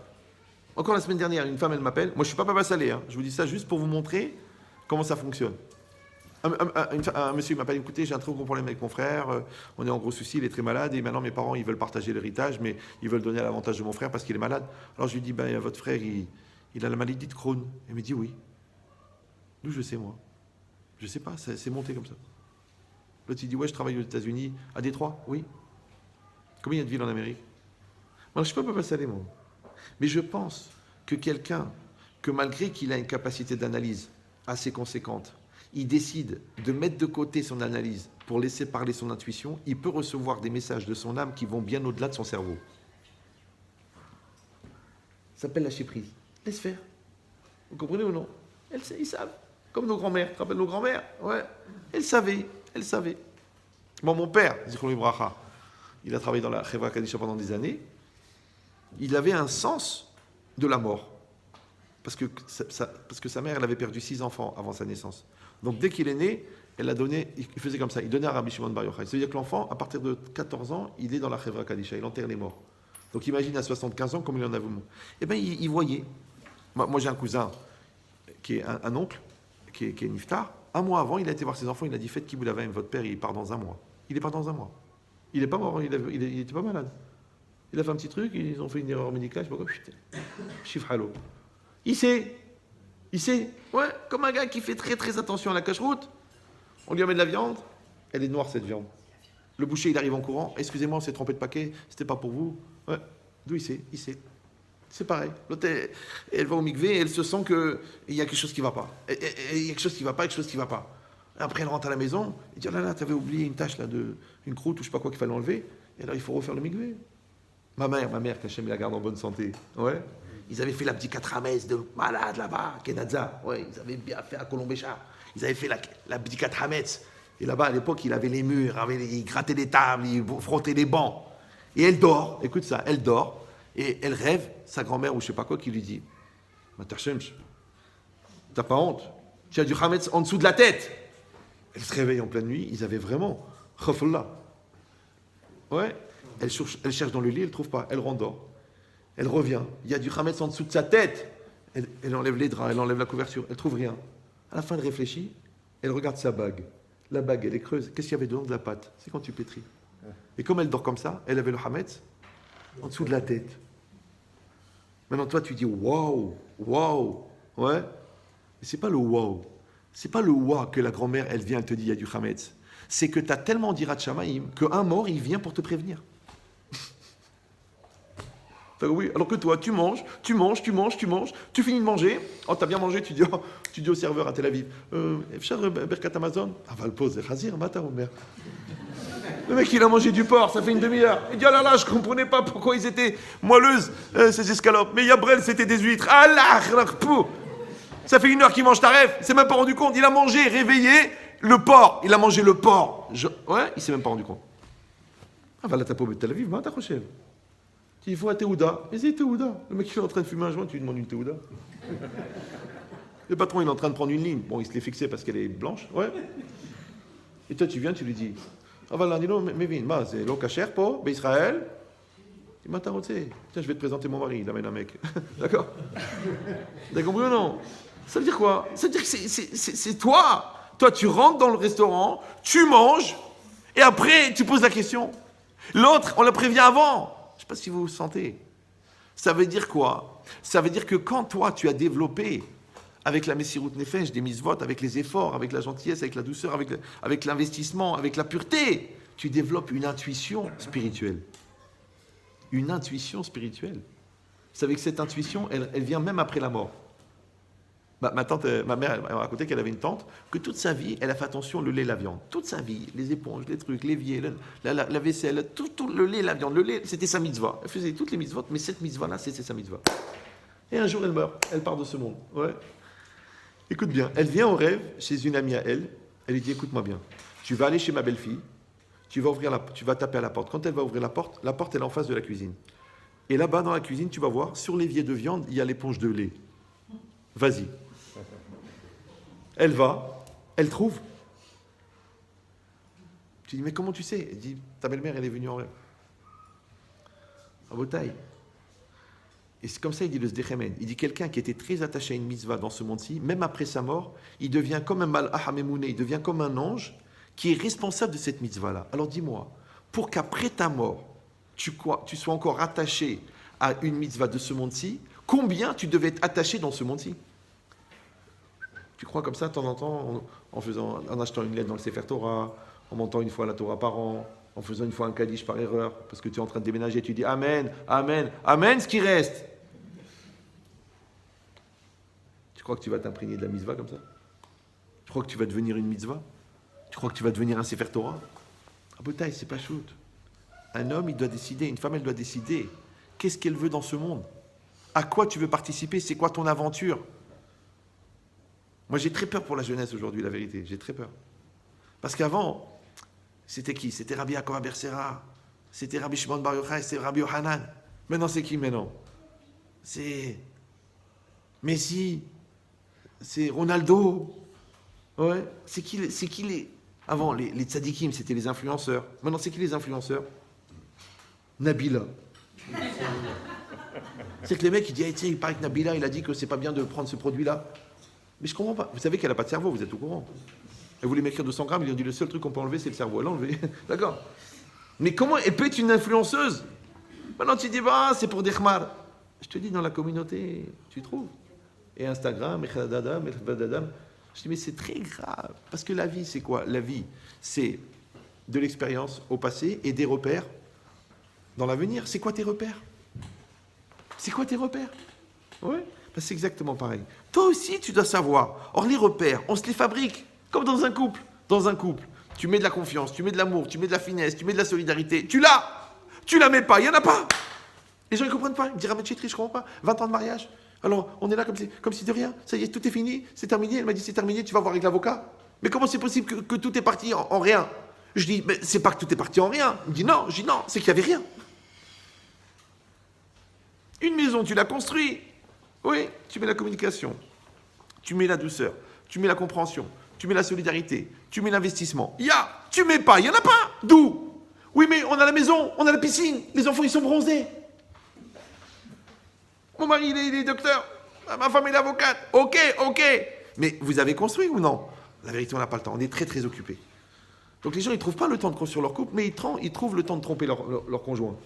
Ils trouvent du temps. Pourquoi? Parce que quand c'est toi qui dois faire l'emploi du temps, ça s'appelle la Kedusha. Quand c'est l'Yetzirah qui fait l'emploi du temps, il va trouver du temps, lui. Même des arrangements, même une siata d'Ishmaïa dans la Touma. Tu lui dis, je l'ai rencontré, celle-là, c'est Mina Shamaim. Non, c'est Mina Satanim. Ouais. Et bien, c'est pareil dans tout. Tes enfants, ils sont là. Éduque-les. Voilà, ils sont là. Allez, vas-y. Allez, la Mishnah, la Gemara. Ah non, je ne suis pas religieux. Bon, donc, la droiture, la perpétuité, le goût de l'effort, l'investissement, la concentration, la remise en cause. Vas-y, installe les logiciels. Ah, j'ai pas le temps. Grâce à Dieu, ils sont à l'école juive. Ça va. Je sais pas que ça à faire, je suis occupé, moi je dois faire des millions. Mais ramasse encore plus parce qu'il faudra payer le shit, la coke, le psy, après la désintox, il va falloir payer tout ça. Alors ramasse un max. Tu dis, mais pourquoi? Mais tu rêves ou quoi toi? Donc la logique elle est simple, Rabotai. La différence entre Korach et Moshe, c'est que Moshe, il a accepté la Torah. Mais dessus, il pose toutes les questions qu'il veut. Korach, il a dit non, je vais réfléchir, j'ai un cerveau, je ne suis pas un idiot. Mais fais attention, parce que quand tu commences à vendre ta pensée à toi, tu sais pas où elle va t'emmener ta pensée. Encore il n'y a pas très longtemps. Un gars, il est venu chez moi, il m'a dit Rav, est-ce qu'on a le droit d'étudier la philosophie? Est-ce qu'on a le droit d'étudier la psychologie, la psychanalyse? Je fais, mais c'est quoi ton statut? Ah, moi, je suis à la yeshiva, je connais le man. Je dis, pourquoi tu as besoin? Il me dit, non, mais c'est bien, comme ça, on a les deux visions. Je dis, t'as raison.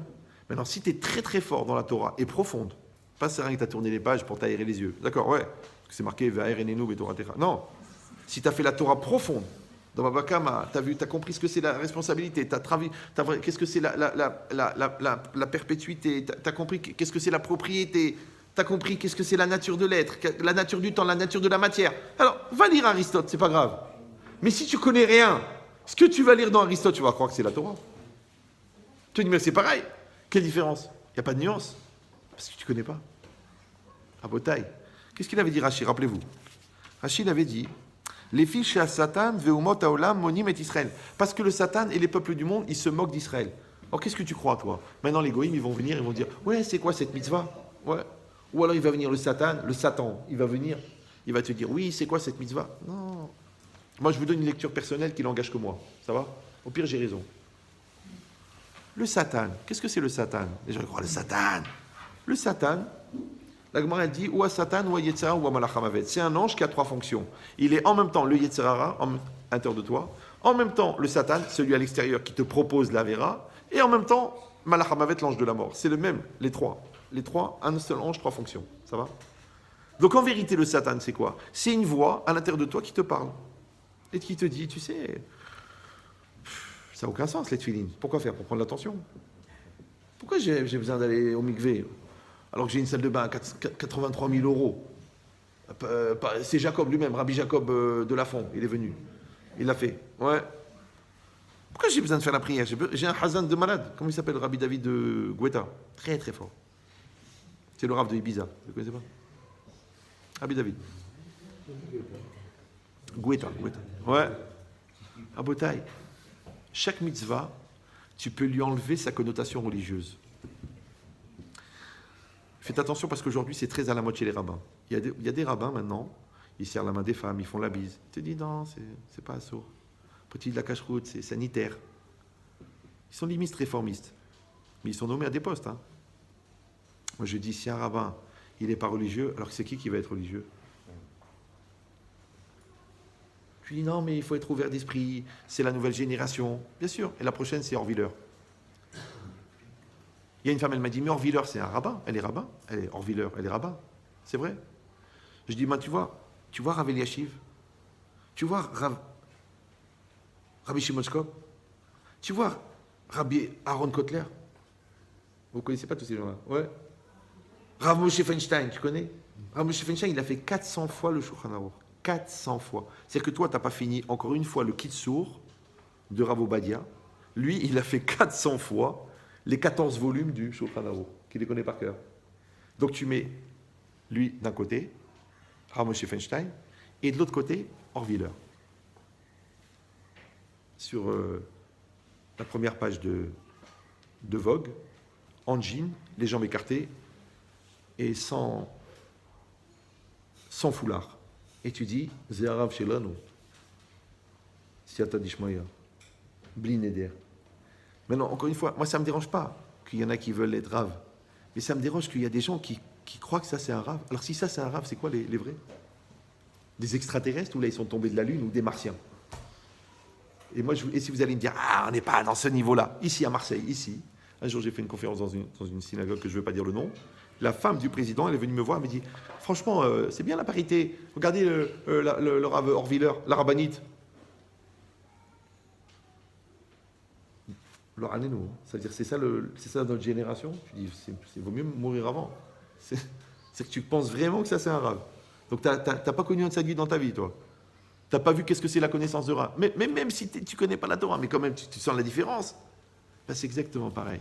Si quelqu'un, il perd tellement ses repères que ses intérêts, parce que tu as bien compris que le mec, pour s'accrocher à ce genre de Torah, il a un problème à régler avec la femme qu'il a épousée, avec les enfants qu'il a eus, avec les mamzerim qui sont nés, il faut qu'il trouve un rabbin cool. Ouais. Mais si tu veux la vérité, si tu veux le émettre, tu peux accepter ça, toi.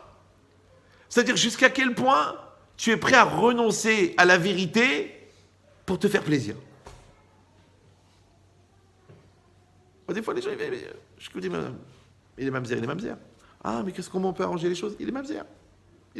Il est né alors que d'une autre personne conçue par un autre monsieur que sa femme, que son mari. Oui, avant le guet, oui. Et mamzer. Ah, mais on peut annuler le mariage. On peut essayer de faire quelque chose. Mais pour l'instant, il est mamzer. On lui dit, oui, ma femme, elle m'a trompé, mais c'est pas grave, moi je l'aime quand même, je vais m'arranger. Pour l'instant, elle est interdite. Il y a des témoins, et pour l'instant, elle est assoura. Maintenant, tu veux faire du shalom bayit, tu veux construire sur du sable. Quand tu l'as rencontrée, elle était mariée. Après, tu dis, oui, mais personne n'est au courant, et puis on a fait ça discrètement, et maintenant, grâce à Dieu, elle est divorcée, on va être ensemble. Mais quand tu as été avec elle, quand tu as dormi avec elle, elle était mariée. Ça te dérange pas? T'es cool. Oui, mais ils s'entendaient pas, ils se faisaient la gueule. Ah, tu crois que le mariage, c'est genre, je t'aime bien, tu m'aimes bien? Mais non, le mariage, c'est la Kedusha, Baba. C'est la Shekhina. C'est la présence divine. C'est la pureté. C'est des générations entières, depuis le Matan Torah jusqu'à maintenant. Et toi, tu fous tout en l'air parce que tu as ta petite idée sur qu'est-ce que c'est le peuple juif. Ouais, là, tu l'es converti à Marrakech. Un coup d'épaule, elle tombe dans l'eau, elle ressort Myriam. Tu dis, mais comment Jennifer, un coup d'épaule, elle sort Myriam? Tu dis, bon, moi, elle est chômérée de Shabbat. Ah non, c'est stressant parce que ça tombe samedi. Bon, mais elle mange cachère. Non, elle est allergique au cachère. Elle supporte pas. Ouais. Ah, tu dis, bon, alors qu'est-ce qu'elle fait? Elle est de Sanois. Ah non, elle a besoin de montrer la beauté de son corps. Pourquoi elle s'est convertie? Dommage. Tu dis, mais il faut être ouvert d'esprit, il faut être sympathique, il faut être cool, il faut la réunion des couples. Ok, mais moi je te parle de l'avenir du peuple d'Israël et toi tu me parles de tes intérêts personnels parce que tu as pris un mauvais virage. Toute ta vie, c'est comme ça. C'est qu'à un moment ou un autre, il faut que tes valeurs soient des valeurs. Maintenant, si tu es honnête à 1000 € et tu voles à 10 000 ou à 100 000. Moi, toujours quand il y a des associés, je les vois comme ça, des petits jeunes, ils me disent, ah, faites-nous une bracha, on a démarré un business. Cachère. Je dis, faites un contrat tous les deux. On s'engage, les parts, les trucs, les témoins, tout. Il me dit, mais Rabbi Chetrit, c'est mon beau-frère. Rabbi Chetrit, on est religieux. Rabbi Chetrit, c'est le fils du Rav. Écoute, à 10 000 euros, on est tous des frères. 1 million d'euros, il y a un des deux qui va mourir. Il va mourir. Il va mourir. Ou tu le pousses dans l'escalier, ou tu lui enlèves les freins. Il va mourir. Pourquoi? Il y a trop d'argent. On a besoin des barrières. On a besoin d'écrire un shtar. C'est la halakha. Tu prêtes de l'argent à un rave, il faut qu'il te signe un papier. Tu prêtes à un beau-frère, il faut qu'il te signe un papier. C'est un shtar. C'est un contrat. C'est un engagement. C'est une preuve. C'est une reconnaissance de dette. Il faut. Tu dis, mais c'est honteux. Je ne vais pas demander au rave de faire un papier. Fais un papier. C'est pour toi et pour lui. Parce que vous savez, il y a 2 catégories de shtar. Et quand tu n'as pas fait le shtar A, tu vas faire le shtar B.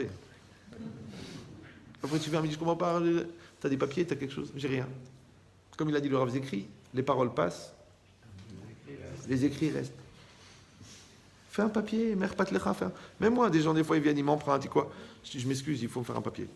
Mais Rav, je ne sais rien, mais 1000 euros. Non, tu signes, voilà. Monsieur, je suis signé, je reconnais que je rends à telle date, tu signes, je signe, tu signes, hop. Et on est bien. Toi, t'es bien, moi, je suis bien. Tu sais quoi? Même si tu me les rends pas, je suis bien. Et toi, t'es bien. Et tout va bien. Et tout va très bien. Ouais. Mais ça veut dire quoi? Ça veut dire que tu ne fais pas passer tes idées avant la lacha. Ouais. Tu ne fais pas passer ta manière de voir avant la kedusha. Tu ne fais pas passer ta manière de voir avant la nida. T'es nida.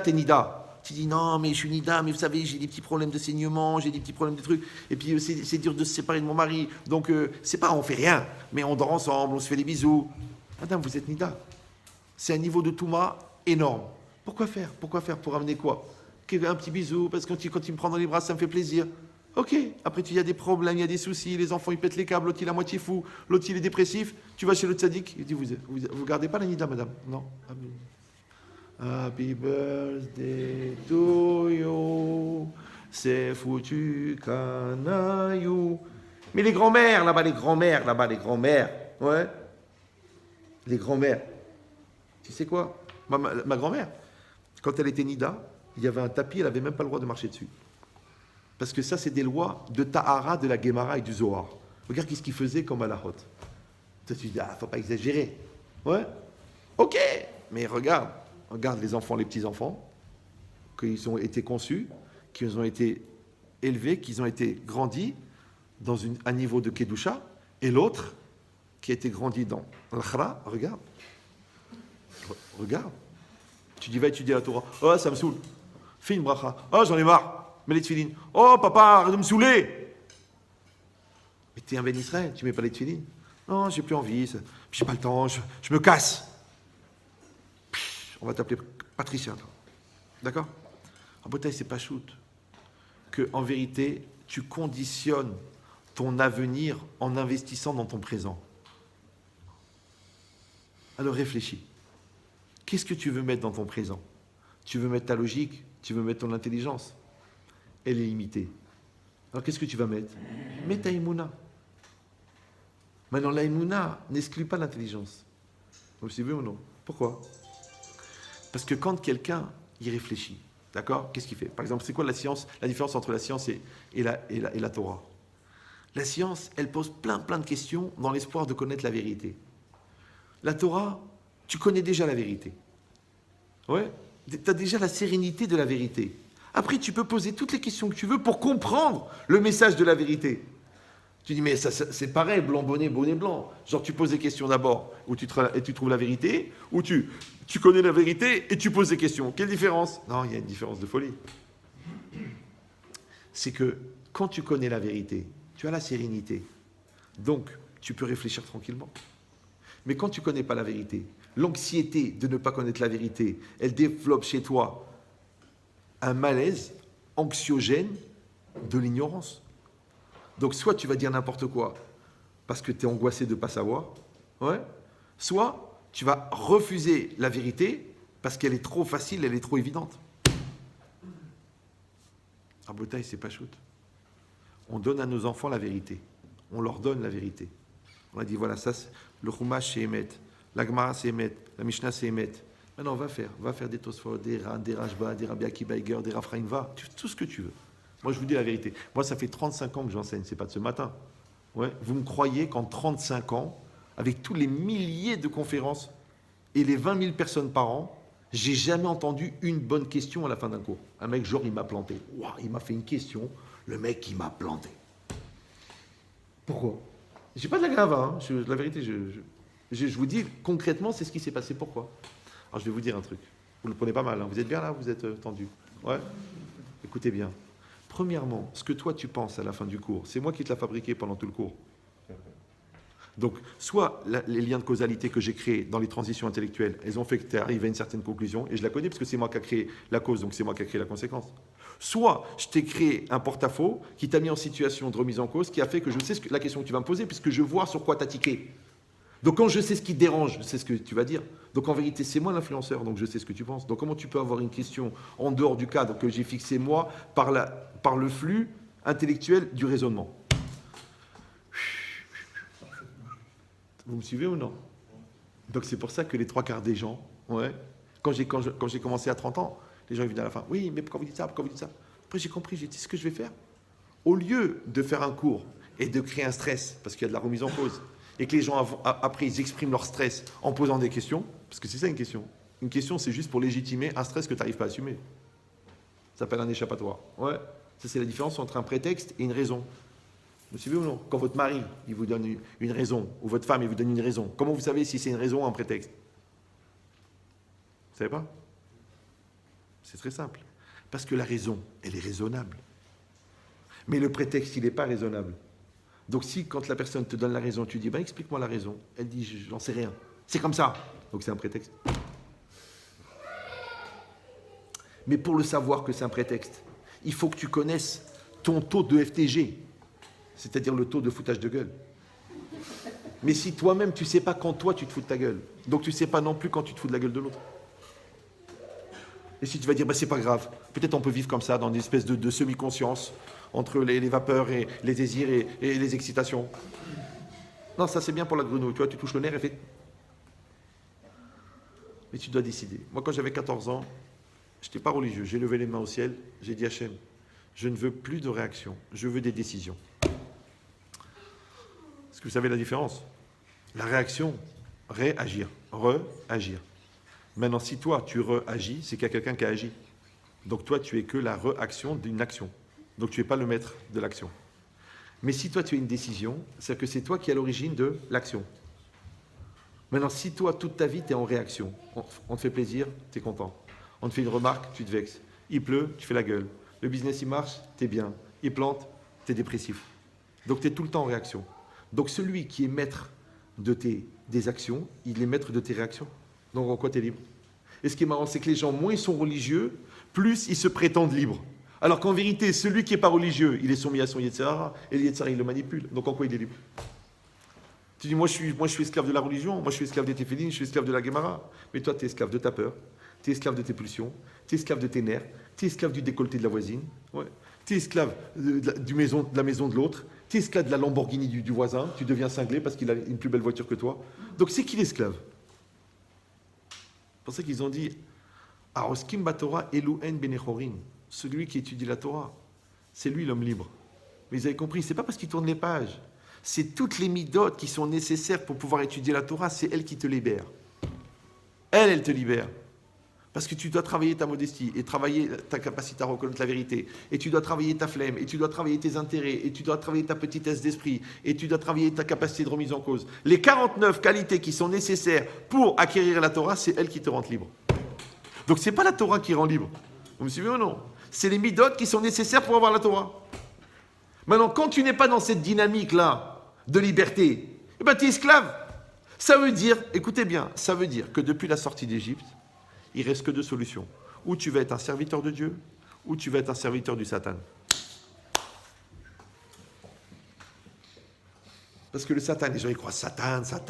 Non, le Satan s'appelle Satan parce que c'est celui auquel tout le monde s'attend.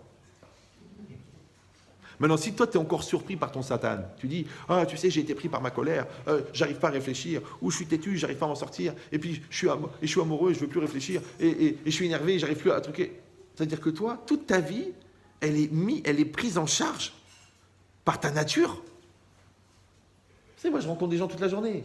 Je les soigne. Ouais. Je dis, monsieur, vous êtes coléreux, il faut vous travailler. Ah, c'est ma nature.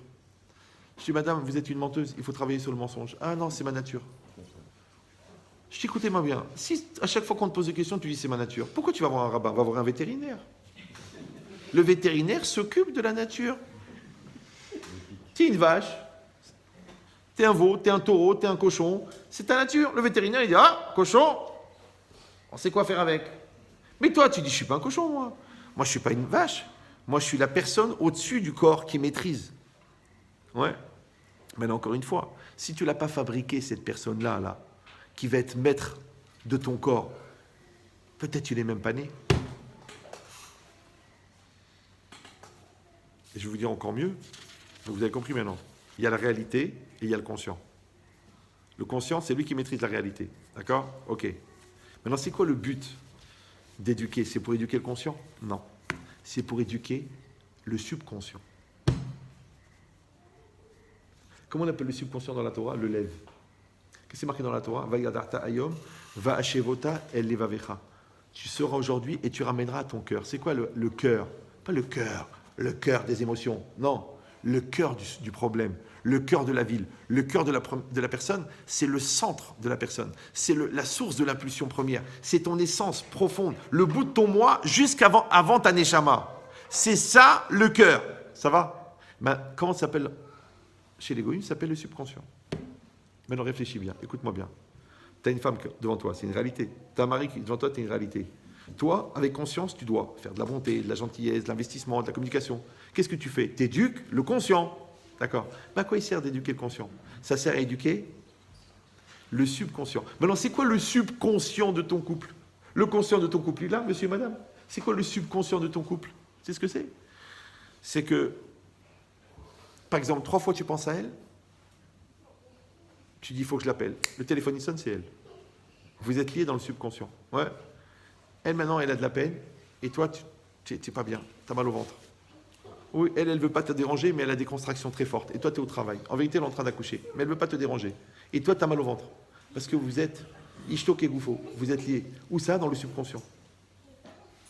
Vous savez, moi, j'ai le frère de mon beau-frère. Écoutez cette histoire avec Rabbi David Pinto. C'était un jour de Kippour. Et maintenant, ils sont en train de prier là-bas à Lyon, à l'époque, à Villeurbanne. Ouais. Il est en train de prier. Et donc, le frère de mon beau-frère, il est en train de prier. Et Rabbi David, il est là-bas, de l'autre côté. Il traverse toute la synagogue, il vient, et il lui met un coup de poing, Rabbi David, en plein Kippour, il lui met un coup de poing dans l'épaule, il lui a cassé l'épaule. Et l'autre, il ne savait pas quoi faire. Il ne peut pas lui rendre, c'est le rab. Ouais. Et Rabbi David, il lui dit, ça, c'est pour ta femme. L'autre, il n'a pas compris. Une demi-heure après, sa femme, elle arrive, on l'appelle le gars, il dit, ouais, ta femme dehors, elle est enceinte comme ça, elle est livide. Il lui dit, qu'est-ce qu'il y a, chérie? Il dit, voilà, il y a une demi-heure, je suis tombé dans l'escalier, pour venir à la synagogue, j'étais sûr que j'avais perdu le bébé. Et bien, au Hachem, j'ai rien. Maintenant, le Rav, lui, il a su que la femme, elle était dans l'escalier, il a mis la trecha au mari pour que lui, il reçoit la trecha à la place d'elle. Parce que Ishtok est goufo. Mais tu dis, d'où il sait? D'où il sait? Moi, je te dis, hein, si tu aimes chaque juif, tu peux avoir l'instinct comme un père, il a pour son fils. Toi, tu peux aimer ton fils et avoir le souci. Toi, tu peux. Moi, je connais des gens, vous savez, quand nos grands-mères, elles disaient Mshi Kapara, c'était pas des mots en l'air. Elle te dit Mshi Kapara, elle part en Kapara. Elle prend sur elle. Elle prend sur elle. Toi, tu fais des avérotes, et elle, la grand-mère, qui a jamais regardé un homme de sa vie, qui a jamais mangé ta rêve de sa vie, elle prend sa kapara. Elle t'aime tellement, elle prend ta kapara sur elle. Nani korban alek. Tu te rends compte? Nani korban. Moi, je vais être korban pour toi. C'est-à-dire, toi, tu fais des bêtises avec les goyotes, et elle, qu'elle a la tête couverte depuis Oujda en 42, elle a des maladies, elle a l'arthrose, elle a une maladie, et à cause de tes avérotes à toi, parce qu'elle les a pris sur elle. Tu dis, mais quel rapport? Chacun, il a ses comptes. Non, non, non. Si elle t'aime, elle peut prendre. Ça s'appelle le subconscient de la famille, le subconscient du couple, le subconscient de la personne. Maintenant, de vous à moi. Et je termine avec ça. À votre avis, qui c'est qui va aller au Olam? Le corps, c'est de la viande, il reste ici. Quoi? Le conscient, c'est 0,05% de ta personne. Donc, non, la Neshama, elle est divine. De toute façon, elle va au Olam. C'est le Nefesh. Mais dans le Nefesh, c'est quoi? C'est le subconscient. Donc en vérité, tout ce que tu travailles la tsniout pour qu'elle rentre dans ton subconscient. Tu travailles la cache-route pour qu'elle rentre dans ton subconscient. Tu travailles le Shabbat pour qu'il rentre dans ton subconscient. Mais si le Shabbat, il est resté folklorique, si la sniout, elle est circonstancielle, genre quand il fait pas chaud, ouais, donc elle n'est pas rentrée en toi. C'est pas ta nature profonde, ouais. Mais quand tu vas mourir, tout le superficiel, il va rester ici. Tu as déjà vu quelqu'un qui est enterré avec sa garde-robe. Donc si dans ta nature profonde, tu n'as pas changé, mais c'est cette nature-là qui va au Lamaba. C'est pas l'ambiance, c'est pas la mimouna. Vous me suivez ou non? C'est la réalité de ce que tu es devenu. 100%. Ouais, comme un couple, quand un couple il est solide, c'est pour le meilleur et pour le pire. Non, on a baissé les revenus, tu t'en vas. Moi j'ai vu des gens, il y a eu des souffrances, il y a eu des maladies, des fois il y a eu même l'adultère. Et ils ont reconstruit, ils ont truqué, ils ont sauvé, ils ont fait des enfants. Parce que leur amour, il est plus fort que la bêtise. Leur amour, il est plus fort que la touma. Tes enfants, tu les aimes. Eh bien, des fois, ils font des bêtises, des fois, ils sont bien. Tu dis non, il n'est pas devenu docteur, je veux plus de lui. Moi, je connais des gens qui n'ont pas été au mariage à leurs enfants parce qu'ils ont fait teshuvah, ils sont devenus des kolelman. Le mec, il n'a pas été au mariage de son fils. Et son fils, aujourd'hui, il est Talmid Racham, il sort des livres. Il s'occupe pratiquement d'une yeshiva. Et le fils et le père, maintenant, il dit c'est mon fils, c'est mon fils. Et Abrel, tu n'as pas été à son mariage. Vous vous rendez compte le niveau d'égoïsme qu'il faut pour que ton fils, sous prétexte qu'il est rentré dans une secte qui s'appelle la Torah, auquel tu fais partie, puisque toi aussi tu es juif. Mais par fierté, par entêtement, tu dis j'y vais pas. Alors moi je te dis écoute-moi bien. T'es pas son père. T'es pas son père. Non. Parce que si c'est ton fils, quoi qu'il fasse, tu seras avec lui. Si c'est ta femme, quoi qu'il se passe, tu seras avec elle. C'est pour ça que quand vous voyez les grands-pères et les grands-mères qui s'aiment tellement, ils sont tellement proches, il n'y a pas longtemps, il y a un gars, il m'a dit, j'ai perdu ma mère. Je dis, il me dit, mais il y a un truc bizarre avec mon père. Je dis, quoi?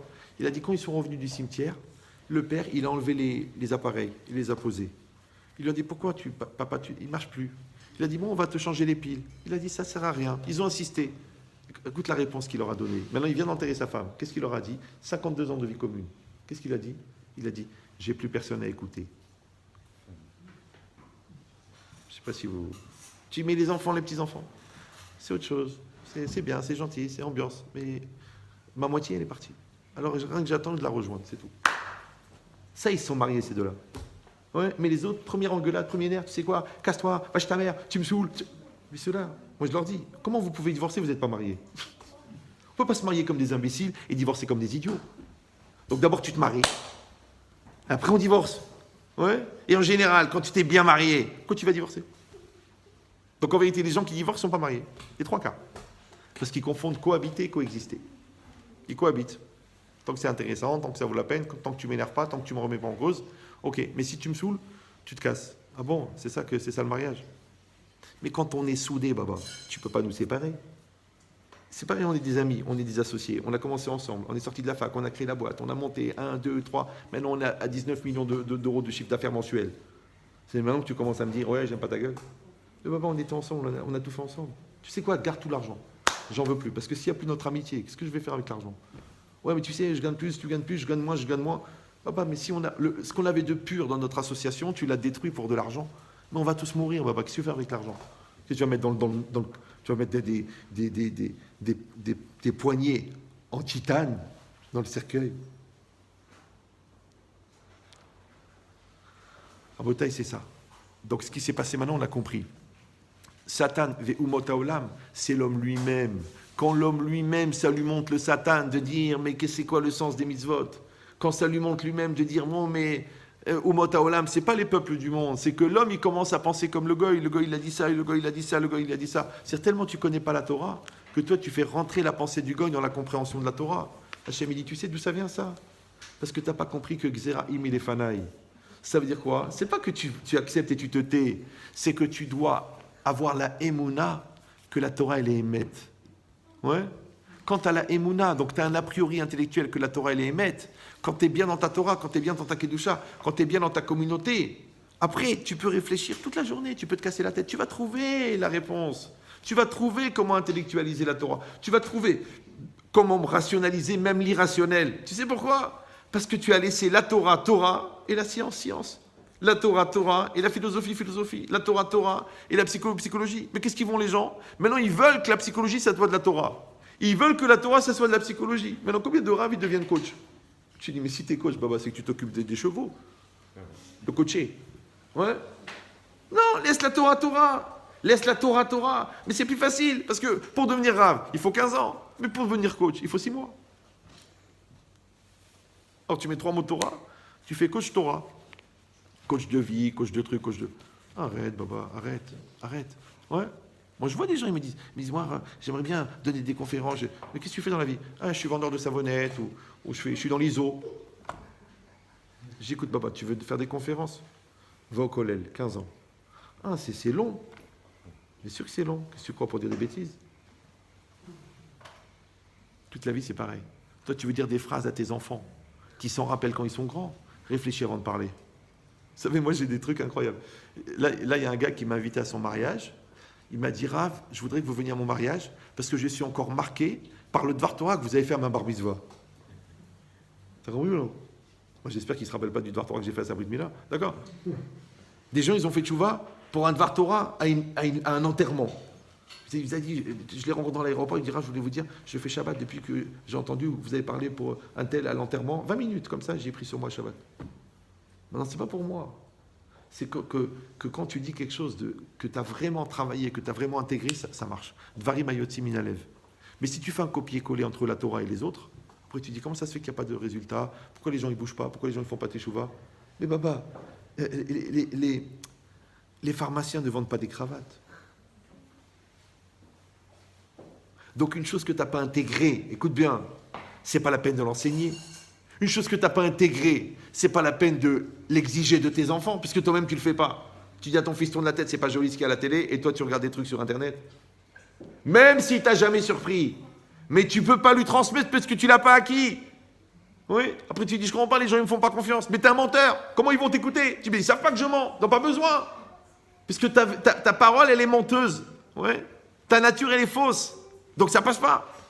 Donc quand tu vois que la Torah, elle te demande de travailler ton subconscient, parce que tout ce que tu vas faire, tout ce que tu vas dire, tout ce que tu vas produire, même ton argent, s'il n'est pas cachère dans le fond, il ne va pas amener du bien. Même si tes mitzvot, si elles sont par intérêt ou pour te faire remarquer, elles ne vont pas t'amener du bien. Combien de fois des gens me disent, je ne comprends pas, Ramen Chetrit, j'ai offert un Sefer Torah et j'ai eu un enfant malade. Je dis, mais le Sefer Torah, c'est pour frimer. Oui, bien sûr. Alors parce que le mec, il a offert un Sefer Torah à 60 000 euros. Ouais, il est fier. Je dis, combien coûte ta voiture? 280 000. C'est que ton marchepied, c'est un Sefer Torah. Vous avez compris l'idée ou non? C'est fait, tu sais quoi? N'offre pas un Sefer Torah. Et prends en charge une yeshiva de 40 élèves pendant 2 ans. C'est beaucoup plus cher. Mais pas de l'échat. Tu veux faire une mitzvah, non? Sinon, laisse tomber. Pourquoi faire? Fais des prospectus. Tu prends un prospectus, tu marques respecter HM, le Shabbat c'est important, et distribue-les. Pourquoi tu mets 60 000 euros dans un Sefer Torah? Pourquoi faire? Après tu dis, ouais, comment ça se fait qu'ils ne le sortent jamais? Mais c'est de l'argent pas caché, pourquoi ils vont le sortir?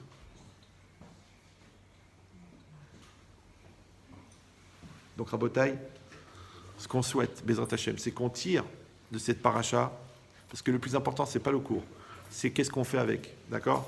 Qu'on essaye, chacun, moi le premier, de grandir, d'être plus entier, d'être plus sincère, de fixer des moments d'étude, de vraiment de respecter nos parents, de respecter nos conjoints, mais émettre, pas style, bon, le rabbin il a dit, non, vraiment tu réfléchis, tu fais le bilan de tout ce que ton mari fait pour toi, tout ce que ta femme elle fait pour toi, et tu dis, mais j'aurai jamais le temps de dire merci, alors fais ce que tu as à faire.